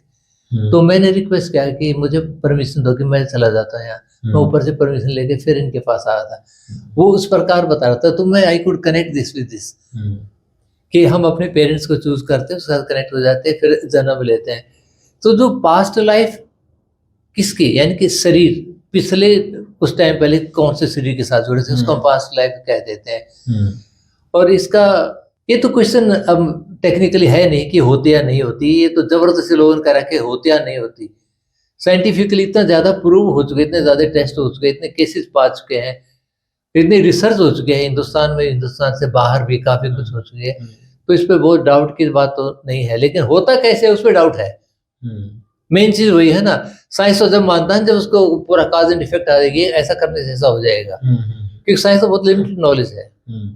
लेस देन 5% है टोटल नॉलेज का, तो बाकी 95% तो अपने हक का ही है ना, जिसका हमारे को पता ही नहीं है। उसको अगर हम कह दें कि वो नहीं होता तो वो बात गलत है। तो जो पिछले जन्म की जो हम हिप्नोसिस की जो बातें करते हैं, देखो 2 प्रकार से पिछले जन्म का अता पता लगता है जी। एक तो ये कि स्पॉन्टेनियस रिकॉल होता है, वो आमतौर पे छोटे बच्चों में होता है, कभी कभी बड़ों में भी हो जाता है। उसके पिछले जन्म की सारी घटनाएं याद आ जाती हैं, एक जीवन काल याद आ जाता है। उस पे तो बहुत रिसर्च अवेलेबल है, बहुत रिसर्च अवेलेबल है और वो तकरीबन सच पाई गई है। राइट। दूसरा है एक प्रोसेस के थ्रू रिकॉल रिविजिट कराना, जैसे हिप्नोसिस के थ्रू या मेडिटेशन के थ्रू, एसोसिएशन के थ्रू, ये जो इस प्रकार योगिक क्रियाएं हैं इनके थ्रू उसको रिकॉल कराना, रिविजिट कराना है। उसमें आपका जो गाइड है, जो टीचर है, उसका लैंग्वेज बहुत मैटर करती है। उसकी लैंग्वेज पूरी तरह से टेक्निकली करेक्ट होनी चाहिए, तो वो उसको विजिट करा सकता है। अगर लैंग्वेज में अगर फॉल्ट आ जाए तो फाल्स क्रिएशन होने में देर नहीं लगेगी, वो संभावना की बात है। इसलिए हर किसी से आंख बंद करके रिग्रेशन कराने नहीं भागना चाहिए। Right right. तो ये सावधानी की बात है, लेकिन ये हो जाता है, सबका हो ऐसा नहीं होता है, हर एक का नहीं होता है। तो मेरा जो अपना अनुभव कहता है तकरीबन 70-80% लोगों का तो हो जाता है, लेकिन 20-30% फिर भी रह जाए, यानी 10 के अंदर तकरीबन 2-3, कभी कभी 10 में 9 का भी हो जाए, ये बात अलग है। ऑन एन एवरेज आप देखोगे तो ऐसा ही होता है, 70-80% के बीच ही। बाकी कुछ लोग हैं उनका नहीं होता है। इसी में आपने एक सवाल किया था थोड़ी देर पहले, वो रह गया उसका जवाब, कि क्या कोई ऐसे भी हैं कि जो हिप्नोसिस नहीं सीख सकते या जो सब सीख सकते हैं, जिसमें नॉर्मल एवरेज इंटेलिजेंस है, सीखने की इच्छा है, जैसे बताया जाए ऐसे करने की इच्छा है, तो सब कर सकते हैं, बशर्त कि वो साइकोटिक बीमारी में किसी में ना चल रहे हो, तो ज़्यादा अच्छा रहता है कि वो ना करें, क्योंकि वो थॉट्स की बीमारी होती है। ट्रांस में फिर जो नेगेटिव थॉट आएंगे, जो इतने नेगेटिव आएंगे तो फिर और ज्यादा नेगेटिव होता चला जाता है। तो जो पागल है वो नहीं सीख सकता, पागल हिप्नोटाइज भी नहीं होता। अगर आप कोशिश भी करोगे तो हिप्नोटाइज भी नहीं होगा वो। तो सर अगर हम बात करें पास्ट लाइफ की, मेरे को लगता है सनातन में तो इतना बड़ा एग्जाम्पल है। हम भगवान विष्णु में बहुत आस्था रखते हैं, उन्हीं का एक रूप है भगवान राम, और जो भगवान विष्णु में आस्था रखते हैं वो भगवान राम में भी आस्था रखते हैं, और वही लोग भगवान कृष्ण में भी आस्था रखते हैं। तो जब हम आस्था रखते हैं भगवान कृष्ण में, भगवान राम में, और हम जानते हैं कि ये दोनों ही विष्णु का ही अवतार थे, तो जब वो अलग अलग अवतार थे भगवान विष्णु का ही, तो इसका मतलब तो यही है कि भगवान विष्णु एक एनर्जी है और उन्हीं के वो अलग अलग रूप थे जो उन्होंने अलग अलग काल में जिए। तो जब वो मानते हैं इस चीज को, तो फिर ये क्वेश्चन ही रेज नहीं होता कि पास्ट लाइफ होता है या नहीं होता। तो अगर हम सनातन को मानते हैं तो फिर मेरे ख्याल में ये तो आंसर कहीं बताने की जरूरत ही नहीं है, ये वैसे क्लियर हो जाता है, वैसे क्लियर हो जाता है। बट क्योंकि आपने बात की कि इसके बारे में साइंटिफिक रिसर्च इतनी ज्यादा हो चुकी है, तो इसके ऊपर जो अध्ययन होना था आज की करंट लाइफ में वो भी हो चुका है, तो वो भी साइंटिफिकली प्रूवन है, क्योंकि इतने सारे केसेस हैं। ये सिर्फ आज के केसेस नहीं है, बहुत पहले से कई सारे केसेस आते चले जा रहे हैं, बहुत पहले से आ रहे हैं। एक बार तो कमीशन में बैठा था यहाँ पे, जो गांधी जी ने कमीशन बैठाया था, गांधी जी ने बैठाया था, वो शांति देवी का, सन 1920 का आई गेस, उसके 1935 के आसपास। हाँ, तो वो भी एक प्रूफ है, और वो भी वहां पर भी प्रूव हुआ था वो भी। चलिए सर आगे बढ़ते हैं। हिप्नोसिस, हमने अभी तक जितनी बात की वो बात की कि एक इंसान अगर कोई प्रॉब्लम लेके आता है वो ठीक हो सकता है, अगर एक इंसान के अंदर कोई भाव है और वो उसकी प्राप्ति चाहता है तो उसे भी किया जा सकता है। वो क्या होता है जो स्टेज पे दिखाया जाता है, वो क्या होता है जो जिसे फास्ट हिप्नोसिस कहा जाता है? क्योंकि जो हिप्नोसिस की हम अभी तक बात कर रहे थे उसमें तो वो था कि ट्रांस में लेके जाना, क्लिनिकल हिप्नोसिस जिसे कहा जाता है, तो वो स्लो प्रोसेस है। पर कई लोग दावा करते हैं 30 सेकंड्स में आपको ट्रांस में ले जाते हैं। वो ट्रांस क्या है? ट्रांस में ले जाना तो 30 सेकंड ठीक है, लेकिन उसको मेंटेन करना वाली बात है। हिप्नोसिस का एक सीधा नियम है, जितना फास्ट इंड्यूस करोगे उतना ही फास्ट बाहर जाएगा, राइट। तो उसी वक्त उसको कैच करना है। और हिप्नोटाइज क्यों हो जाते हैं पहले हम ये समझें। कुछ ऐसी कंडीशंस हैं जिन कंडीशन में हमारा जो कॉन्शियस माइंड है सबड्यू हो जाता है। उनमें एक कंडीशन ये भी होती है कि अगर आपको इम्बैलेंस किया जाए तो भी सबड्यू हो जाता है। तो फास्ट हिप्नोसिस में आमतौर पे इम्बैलेंस किया जाता है, आमतौर पे, या कंफ्यूज किया जाता है, ये बातें की जाती हैं और तुरंत बाद फिर अगला मैसेज दिया जाता है। लेकिन उसमें एक बहुत बड़ी कमी है अगर फास्ट हिप्नोसिस में करोगे, वो जिस रूप में हम स्टेज में देखते हैं ना, हर एक के ऊपर उस रूप में नहीं हो सकता। Right right right. कुछ लोग जो बहुत हाईली एक्सट्रोवर्ट होते हैं या जिसको हम फिजिकल सजेस्टिबल कहते हैं, बहुत हाईली, वो तुरंत वो सारी एक्टिविटी कर सकते हैं एंड दे एंजॉय। इसका मतलब ये नहीं कि वो कंट्रोल में आ गए हैं, कंट्रोल में नहीं आए, उनको सब पता होता है, लेकिन वो एंजॉय करते हैं उस चीज को। ऐसा स्लीप शरीर ढीला छोड़ दे एकदम, यानी तो वो उस चीज को एंजॉय करते हैं और वो फीलिंग आती है, वो फेक नहीं होता, वो उसके अंदर इतने इन्वॉल्व हो जाते हैं, उनको लगता है। लेकिन हर इंसान उसमें नहीं हो सकता, जो कि खासतौर पे एनालिटिकल माइंड का जो लोग होता है ना, वो सोचने लग जाता है, तो वो उसमें नहीं जाता है। और स्टेज पर आमतौर पे एनालिटिकल लोग जाते नहीं है, जो बुलाता है ना, अधिकतर कोई टेस्ट करने के लिए चला जाए, बात अलग है, वरना नहीं जाते हैं। तो फास्ट हिप्नोसिस तो एंटरटेनमेंट में यूज की जाती है। जेब कतरे भी मैंने सुना वो यही करते हैं, आपको धक्का मारेंगे और आपको बैलेंस नहीं होने देंगे, इतनी देर में आपका काम कर जाएंगे जो करना होता है। तो एंटरटेनमेंट हिप्नोसिस भी लीगली अलाउड किया कर दिया गया था लंदन में, ब्रिटानिया में 1952 में। उससे पहले ये लीगली अलाउड नहीं था। 1952 में हिप्नोटिज्म एक्ट जो पास हुआ था, उसके अंदर स्टेज हिप्नोसिस को भी इंक्लूड कर लिया गया था। अभी सर थोड़ी देर पहले हम सोल्स की बात कर रहे थे, क्योंकि पास्ट लाइफ का मतलब क्या है? शरीर का पुनर्जन्म। सोल का पुनर्जन्म तो होता नहीं, क्योंकि वो तो सिर्फ कपड़े बदलती है, कपड़े बदलते हो तो। हाँ। अब अगर सारी की सारी सोल्स ने कोई ना कोई कपड़े यानी कि शरीर धारण कर रखा है, तो फिर स्पिरिट्स होती क्या है? क्या वो हमारे आसपास होती हैं या सिर्फ ये कॉन्सेप्ट है? देखिए, नो स्मोक विदाउट फायर है, ये तो बात मान लो। इसका मतलब कहीं ना कहीं कुछ हकीकत है, ये तो बात माने।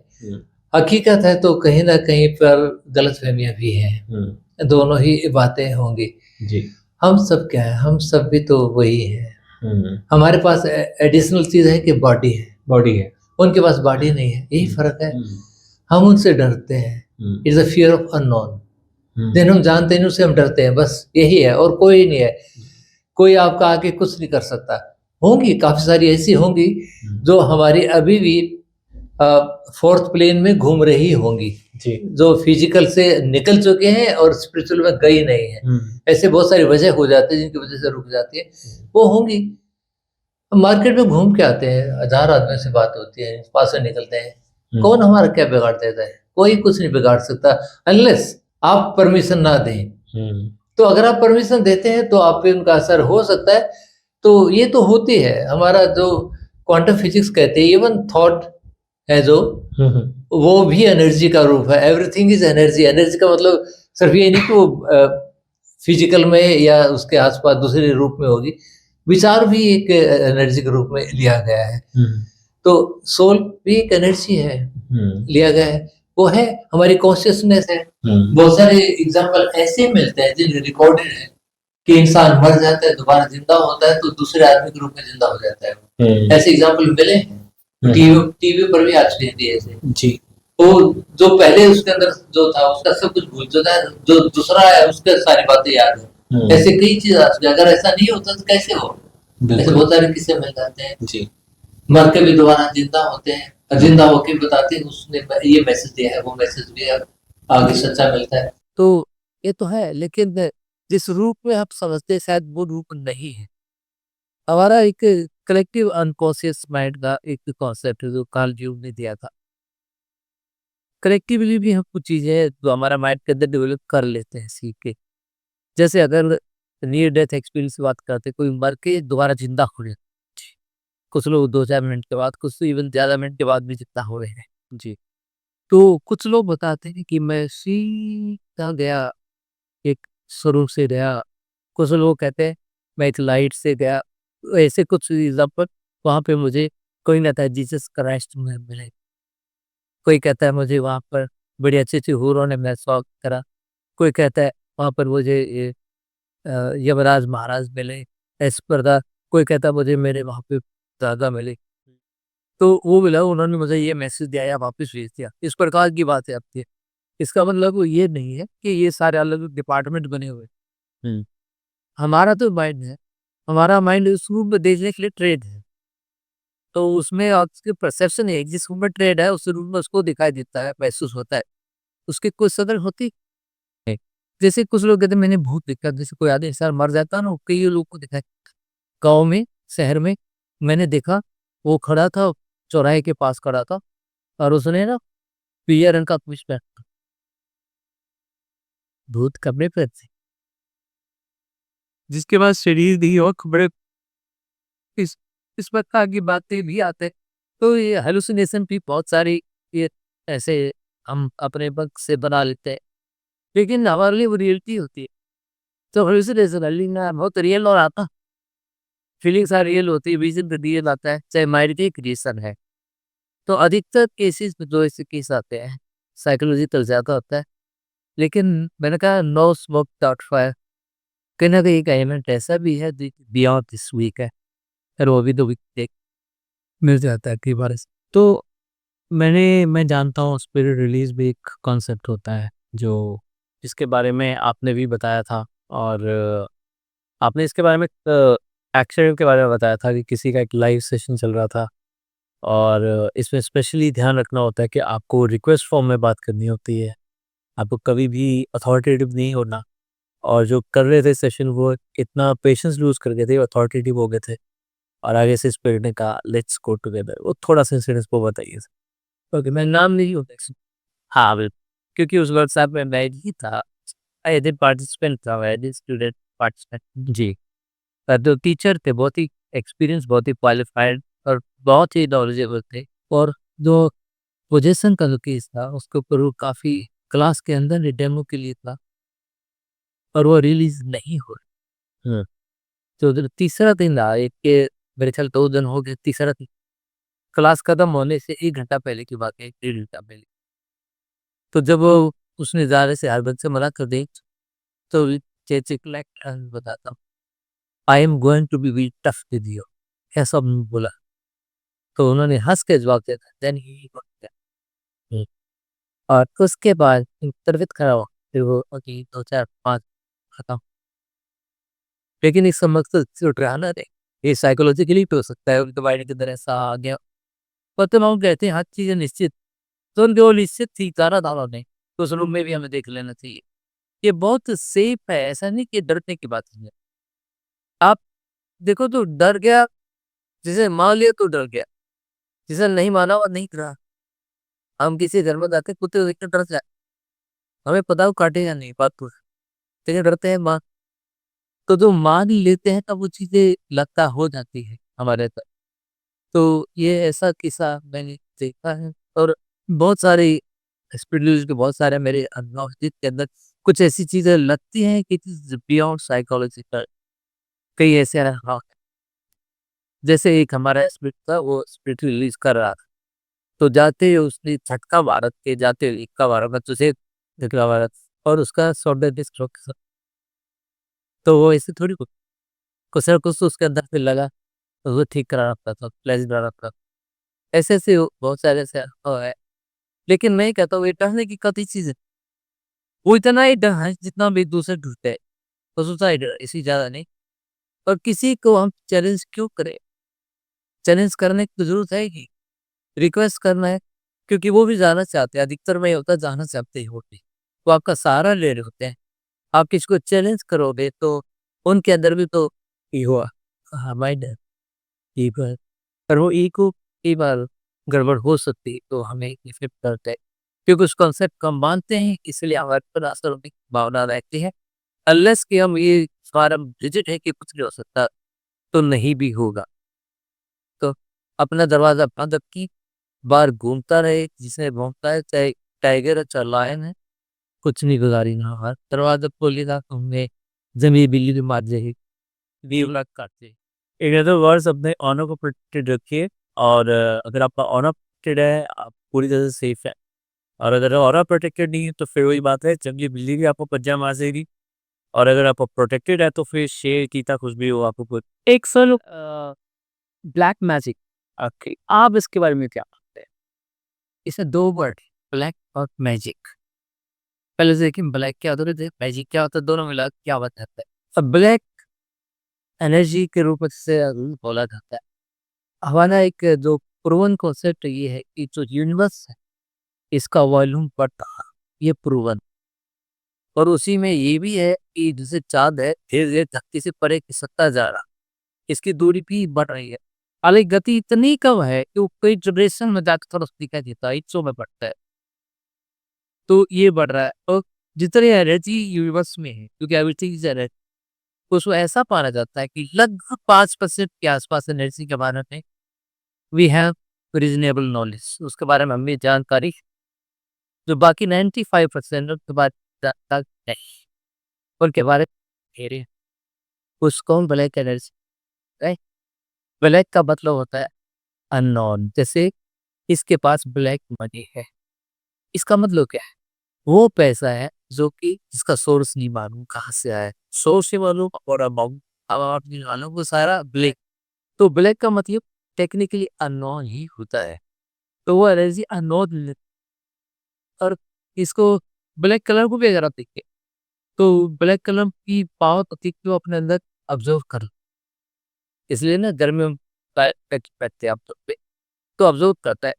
तो ब्लैक हमने मान लिया अननोन है, और उसके जो अननोन है उसके बारे में क्यूरियस होते हैं, क्यूरियोसिटी होती है, उसके बारे में जानकारी जानने का हमें एक है कि जाने जहाँ हमारी क्यूरियोसिटी होती है वहाँ हमारी सजेस्टिबिलिटी बढ़ जाती है।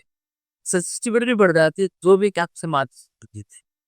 तो एक तो उसका रूप है, पूरा साइकोलॉजी का रूप, इस रूप में देखें आप। अ, ये तो ब्लैक का हो गया। और क्या बोलते हैं एनर्जी, मैजिक का, मैजिक में तो दिखता है वो होता है, वो एक इल्यूजन क्रिएट किया जाता है। उसमें बहुत सारी बातें होती है, जो बातें वो बोलता है, जो एक्शन वो करता है, और हाथ को जिस ढंग से वो यूज करता है, बॉडी भी जिससे यूज करता है, हम उसे पकड़ नहीं पाते। एक बार पूरा कोशिश होने के बाद कैमरा लगाने के बाद नहीं पकड़ पाते, लेकिन इतना बढ़िया ढंग से वो करते हैं, that's what training is। लेकिन हकीकत नहीं होती वो। इसका मतलब अगर दोनों वर्ड को जोड़ ले देखिए, एक ऐसी जानकारी जो हकीकत नहीं है लेकिन इसका अर्थ मालूम नहीं है, तो ब्लैक एजेंसी एक तो रूप इसका थी। दूसरा रूप इसको देखा जाता है कि जो इवन एनालिसिस उनसे कुछ काम करवाता, उसको भी black magic, black analysis, black कुछ भी तैयार हो जाता है। और उस पे बहुत लोग उसमें काम भी कर रहे हो, बहुत लोग कर रहे होते हैं। एक बार क्या हुआ, एक दिन सुबह सुबह अ, मैं बिजी नहीं जाता हूँ, क्या देख इसे लेडी का मेरे पास फोन था, बोली सर आपसे मिलना है बहुत अर्जेंट है। मैं सेक्टर 14 से बोल रही हूँ, मेरा नाम ये है, आप मुझे नहीं जानते, मैं आपको जानती हूँ, आपसे आज मिलना बेहद जरूरी है। ऑफिस कब तक आए? मैं 10 बजे जाऊँ, पहले आ सकते हैं? और थोड़ा 9:30 आ सकता हूँ, क्या बात करते हैं? बहुत होते हैं सर। भाई वो 2 लेडीज तो आके बोले सर आप पे भी वो वैसे को है, हाउ डू नो? सर हमें सब ना, फिर वो एक बेले कि लगाए हुए लक्ष्मी नगर में, वो कह पहला आप वो हमारे जो मैंने कहा भाई मैं चाहती हूँ सर अब ये सोशल सोसाइटी के लिए काम करते अच्छा है, बात है कि चलेगी। देखो उनका भाई अब अच्छी इंटेंशन थी, लेकिन उनको जो लगा सच वही है। तो मैं सोचते उनके बुक से जुनून बेच के आओ, मैं गया देखने के लिए, और इतनी भीड़ थी कि मेरा तो पॉसिबल था ही। और इतनी भीड़, पूरा पूरा हॉल का बहुत बड़ा, कई सौ 500-700 से ज्यादा लोग, के आदाद से ज्यादा हो। और वो सर्व ये कर रही ब्लैक करेंसी है, वेट डाला निकाला, बताए एक फियर, फियर साइकोसिस उदारा डर पैदा कर रहा है लोगों के अंदर। तो उस डर की वजह से लोग सजेस्टिव हो जाते हैं, और होने की वजह से क्या तो भाव आते हैं उनके लिए, रेडी बच जाती है, नहीं लगता पोजिस कर लिया है। अगर इसमें कोई हो सकता है, कोई पोजेशन, कोई ब्लैक एंड कह सकता है कि पोजेशन हो, तो रेन के इसमें ऐसा हो सकता है, लेकिन वो रिलीज हो जाती है, बहुत एक्सेप्शनल ऐसा वक्त ही जो रिलीज ना भी हो, तो ना भी हो तो उसे हम चेहरे से करते भी कोशिश करते हैं बस। तो इसको कोई डरने की बात नहीं है, ब्लैक है तो आप पे जब भी असर करेगी क्या असर होने। अपने आप को मजबूत रखी। जब अपने भाव आते, अपने अंदर कोई ट्रिगर पैदा करती थी। कुछ लोग कहते हैं ना, तुझे डर लगता है, मैं हनुमान चालीसा पढ़ता हूँ। कुछ लोग कहते हैं, कुछ लोग ताबीज़ बाँधते हैं, यहाँ बाँधते हैं, कोई यहाँ बाँधता है। जब वो डर लगता है उसको छू लेते हैं कि एनर्जी आ, वो एनर्जी अंदर है, बात की वो तो एक उसकी बात भी है। अगर आप ऐसा है कुछ चीज़, अगर आप अपना बना कुछ भी, जो इष्ट देव को है, किसी को है, जिसको आपकी श्रद्धा हो, जैसे ओम नमः शिवाय कहे, हम ब्रह्मस्मि कहे, या कोई भी वर्ड जिससे आपको पावर मिलती है, कि जब वो ऐसे डर लगे तो मैं वो यूज़ करूँगा तो मेरी प्रोटेक्शन हो जाएगी। तो आपका ऑरा वाक़ई में स्ट्रॉन्ग होना शुरू हो जाएगा, और जिनसे करें तो उसका असर नहीं होगा। तो ब्लैक एनर्जी को अननोन एनर्जी के रूप में ही माने तो ज़्यादा अच्छा है। डरने की कोई ज़रूरत, कतई ज़रूरत। और जैसे हमारी बात हुई थी करियर को लेकर, आपने कहा कि हिप्नोसिस हर कोई एक करियर के रूप में बना सकता है, बट जो लोग दिमागी तौर पे कमज़ोर हैं, सिर्फ उनको छोड़ के। तो जो लोग भी इसे करियर बनाना चाहते हैं, हिप्नोसिस मेरे ख्याल में पेड़ का एक मेजर पार्ट है, ट्रंक है उसका। उसकी ब्रांचेस भी खूब सारी, मेरे ख्याल में PLR, Akashic, astral travel, inner child, ये सब उसी की ब्रांचेस। तो थोड़ा सा उसके बारे में बता दीजिए कि इसकी कैसी-कैसी ब्रांचेस हैं, क्या-क्या ब्रांचेस करती हैं? एनएलपी, एनएलपी के बारे में बहुत से लोग बात करते हैं, जानना चाहते हैं। थोड़ा-सा इनके बारे में बता दीजिए, ताकि जो श्रोता हैं हमारे और वो सीखना चाहते हैं, वो जान सकें कि इसकी क्या-क्या पॉसिबिलिटीज़ है, और जो कॉन्टैक्ट डिटेल्स होंगी वो तो मैं आपके मेंशन करूँगा। ओके, देखिए जैसे साइकोलॉजी बहुत सारे ब्रांचेस थी, वो सारी की सारी प्रोसेस की गई। जैसे आप कहेंगे फोरेंसिक हिप्नोसिस, कोई स्पेशलाइज्ड कोर्स है वो हम नहीं कराते, लेकिन वो कोर्स उसकी बदल ली जाती है जो क्रिमिनल, इवन लाई डिटेक्शन वगैरह में भी उसका यूज कुछ होता है, कुछ तक हो। ऐसे जो सबसे पॉपुलर है, जो आमतौर पे डॉक्टर्स लोग करते हैं, जो हिप्नोटिक बात पर दिक्कत, जब एवं एक्सरसाइज करती लेडी से पहले प्रैक्टिस कराई जाती है 3-4 महीने तक, कि पेनलेस डिलीवरी कैसे। तो इसमें भी कुछ लोग खासतौर पे जो इस फील्ड में काम कर पा, तो वो ये सीखते हैं बात है जो हिप्नो एनेस्थीसिया इसको कहते हैं। हिप्नो एनेस्थीसिया जैसा ही हिप्नोलॉजी ये का ट्रोप का जी। एनेस्थीसिया री एक इंटरप्रिटेशन, तो वह एक्सपीरियंस बदलना है। वजह से एक आपको दर्द हो रहा है तो दर्द फील करेगा, एंजॉय करनी चाहिए, वो मन में जो आती चीजें। तो सिमिलरली सेम चीज कि जो चाइल्ड का जो दर्द हो रहा है वो एक पर से भगवान ने आपके ऊपर, and you are enjoying this. तो इस रेंजेस के हमारी प्रैक्टिस की जाती है, तो जो पेन है उसकी इंटरप्रिटेशन कर जाती है, ब्लेसिंग के रूप में महसूस करती है लेडी, प्रॉब्लम नहीं होती। एक तो बड़ा पाप ये है। अच्छा, एंटरटेनमेंट के लिए तो लोग करते ही करते हैं, और एंटरटेनमेंट प्रैक्टिस बहुत ज़्यादा चाहिए, वरना बहुत बेइज्जती भी होती है।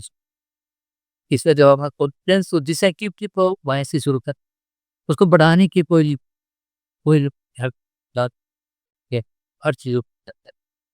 अच्छा, इसके अलावा आपने कहा अ, जैसे साइकिक, आकाश रिकॉर्ड, पीएलआर, ये ये ट्रांसपर्सनल हिप्नोसिस का हिस्सा है सर। तो ट्रांसपर्सनल पर्सनल है, फिजिकल से परे की जो चीज़ें, जैसे आपने इनर चाइल्ड, इनर एडवाइस, और इसी प्रकार के हायर सेल्फ बोला जाता है, या स्पिरिट गाइड्स, मास्टर्स, एंजल्स, ये सारे उसके अंदर आएंगे। ये जो सिर्फ पैरासाइकोलॉजी तक, इसको पैरा हिप्नोसिस होता है। इवन आपका जो पास्ट लाइफ का जो चीज़ें हैं, पुनर्जन्म के, वो भी सारी इसी के अंदर है, स्पिरिट रिलीज भी इसी के अंदर है। एक इसका वो ब्रांच है जो इसके फिजिकल एलिमेंट या अल्क एलिमेंट है, पैरानॉर्मल जो बाकी, वो सारी इसके अंदर लॉ और प्रोटेक्शन को तो हिप्नोसिस में ही मान लेते हैं, क्योंकि लॉ ऑफ अट्रैक्शन में कि जो हम चीज़ें कहते हैं वो एनर्जी रेडिएट हो रही होती है, and we are prone to those experiences. खासतौर से जो हमारे फियर होते हैं ना, फियर हमारे साथ चलता रहता, हमारे साथ धूप बातें होती तो बार बार सोते रहते हैं ना, वही होती है कई बार। तो इसलिए उस वो बात थॉट पे बहुत ध्यान देने से होती है, इसका साथ दे रहा। तो पैरानॉर्मल देखिए, ट्रांसपर्सनल हिप्नोसिस या पैरा हिप्नोसिस या पैरानॉर्मल हिप्नोसिस करने, तो इसके फील्ड की इस चीज़ के अंदर सोल की बात करें जी, जिनके अंदर हम एक अलग लेवल की बात करेंगे कि आपकी यूनिवर्सल कनेक्टिविटी, जैसे हम साइकिक कहते हैं, तो वो भी हो। और साथ में हमने एनएलपी का नाम लिया। एनएलपी एक शॉर्टकट अप्रोच है जो कि हिप्नोसिस का ही यूज करती है। ये एक्चुअली कुछ चित्र के आसपास इसको इस रूप में लाया गया था, क्योंकि जो डॉक्टर एरिक्सन थे और जो लैंग्वेज उसको यूज करके इसमें प्रयोग किया था। एनएलपी कहता है कि हमें स्वीकार करके ये ट्रांस में लाने की जरूरत नहीं है, एक बात। दूसरा है कि ट्रांस में और रिलैक्स होने की जरूरत नहीं, लंबे से करने की जरूरत ही है, जिसे स्वीकार कर लेते। कुछ हद तक वो बात गलत नहीं, क्योंकि उसका असर होता है। उसमें क्या करते, हिप्नोसिस जैसे हम इंड्यूस करते हैं ऐसे नहीं करते। उसका दूसरा अप्रोच रिपीटिशन एंड इमेजिनेशन, और दो चीज का तीसरा ट्रिक, ये तीन चीजें उसके अंदर बन जाए। एक चीज को रिपीट कराए, जब भी आप रिपीट करते हो कोई चीज, आप हिप्नोसिस में चले जाते हो। को नादक मंत्र का सेल्फ हिप्नोसिस में डालेगी, मंत्र का प्रयोग करते हो, क्या तो अरे वो, क्योंकि जो आप रिपीट करते हो आपका कॉन्शियस माइंड क्या करता है। इसे दो टीचर एक चीज पावर रिपीट करता, बच्चे क्लास में सो जाते हैं। वो यही कारण होता है। तो आप कहता है कि आपको विधिवत हिप्नोटाइज करने की जरूरत नहीं है कि आप ये 5 4 3 2 1 0 करें या करें, ये करने की जरूरत नहीं हो, कहता है सीधा है आप उसकी इमेजिनेशन शुरू करा दें। जब आप इमेजिनेशन है, imagination is connected with this pineal gland और सबकॉन्शियस माइंड तक काम। तो इमेजिन करना शुरू करते हैं तो हिप्नोसिस अपने आप से रहता है। तो वो शॉर्ट हैंड है, बस वो बार बार रिपीट करा के एक्सपीरियंस कराते हैं।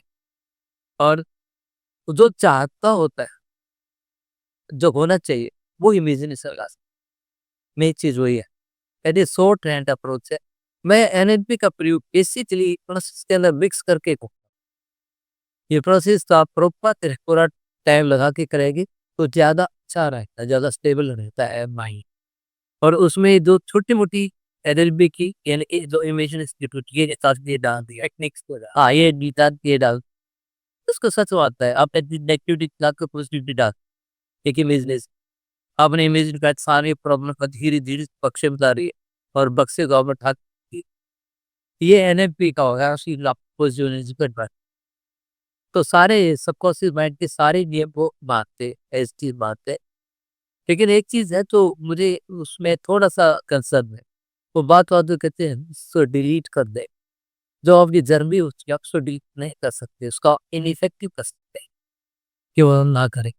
तो मेरा मानना है कि इनइफेक्टिव की जा सकती है, उसको डिलीट करके नहीं कराएंगे आप, खुद अपने अंदर पड़ी है कैसे करोगे, बताइए। अदरवाइज द होप काफी इफेक्टिव और काफी पावरफुल टूल, क्योंकि वो सीखा जल्दी जा सकता है और क्लाइंट को आप 5-7 मिनट में 10 मिनट मैक्सिमम आपका सेशन हो जाता है।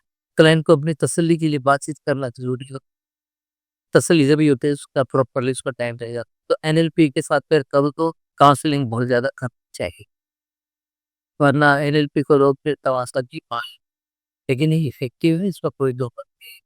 ये वो तो दूसरी एलएसी ही ली, दे आर ऑल सभी में कहीं न कहीं आप देखोगे सबको समझ के को सब में सब में किसी में रिलैक्स कराए, किसी में नई चीज़ें करेक्ट हो रहे हैं। क्या है ऐसा प्रोसेस तो। ठीक है सर, आज ये बहुत मज़ा आया। कोई नोट्स हो जो आप बताना चाहते हो, कोई मैसेज हो जो आप देना चाहते हो तो श्रोताओं को?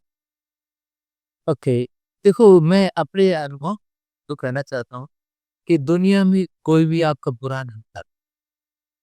लोग समझ ये करते हैं तो बुरा कर दे, एक्चुअली वो आपके लिए एक नीड होती है जो आप एम्पावर करने के लिए किसी माध्यम से की जाती है। उस वक्त आपको बहुत बुरा लगता है, इसने मुझे धोखा दे दिया, इसने मेरा नुकसान करा दिया, फाइनेंशियल नुकसान करा दिया, मेरी दोस्ती खत्म करा दी। लेकिन कभी कभी 1 साल बाद, कभी 10 साल बाद, कभी 20 साल बाद आपको रियलाइज होता है कि दैट वाज एसेंशियल, आपकी लर्निंग के लिए वो बहुत जरूरी था। इसलिए भाई किसी से नाराज होने की जरूरत नहीं। कबीर जी वाली बात है, ना खाओ से तो ना खाओ से पैर। जो हो गया मेरी मर्जी से हुआ, को ठीक है, मेरी मर्जी से नहीं है तो ऊपर की मर्जी, मेरी सोल की मर्जी है, भगवान की मर्जी, तो वो मेरे से अच्छी ही खराब नहीं होगी। इसलिए कभी किसी बुरा मानना, किसी से द्वेष रखना, घृणा रखना, ये चीज़ें खत्म। Thank you very much sir. आज आपसे बात करके बहुत अच्छा लगा और मैं उम्मीद करता हूँ कि हम दोबारा मिलें और नई बातों पे बात करें। आपका इतना वास्ट 42 साल का एक्सपीरियंस है, उसे और लोगों तक पहुँचाएँ, श्रोताओं तक पहुँचाएँ। और इसी नोट के साथ उम्मीद करता हूँ कि आप सबने कड़क चाय की चुस्की ज़रूर एन्जॉय की होगी और हम आगे भी दोबारा ऐसे ही कड़क चाय के कड़क-कड़क टॉपिक्स लेके आते रहेंगे। So thank you very much for being with us.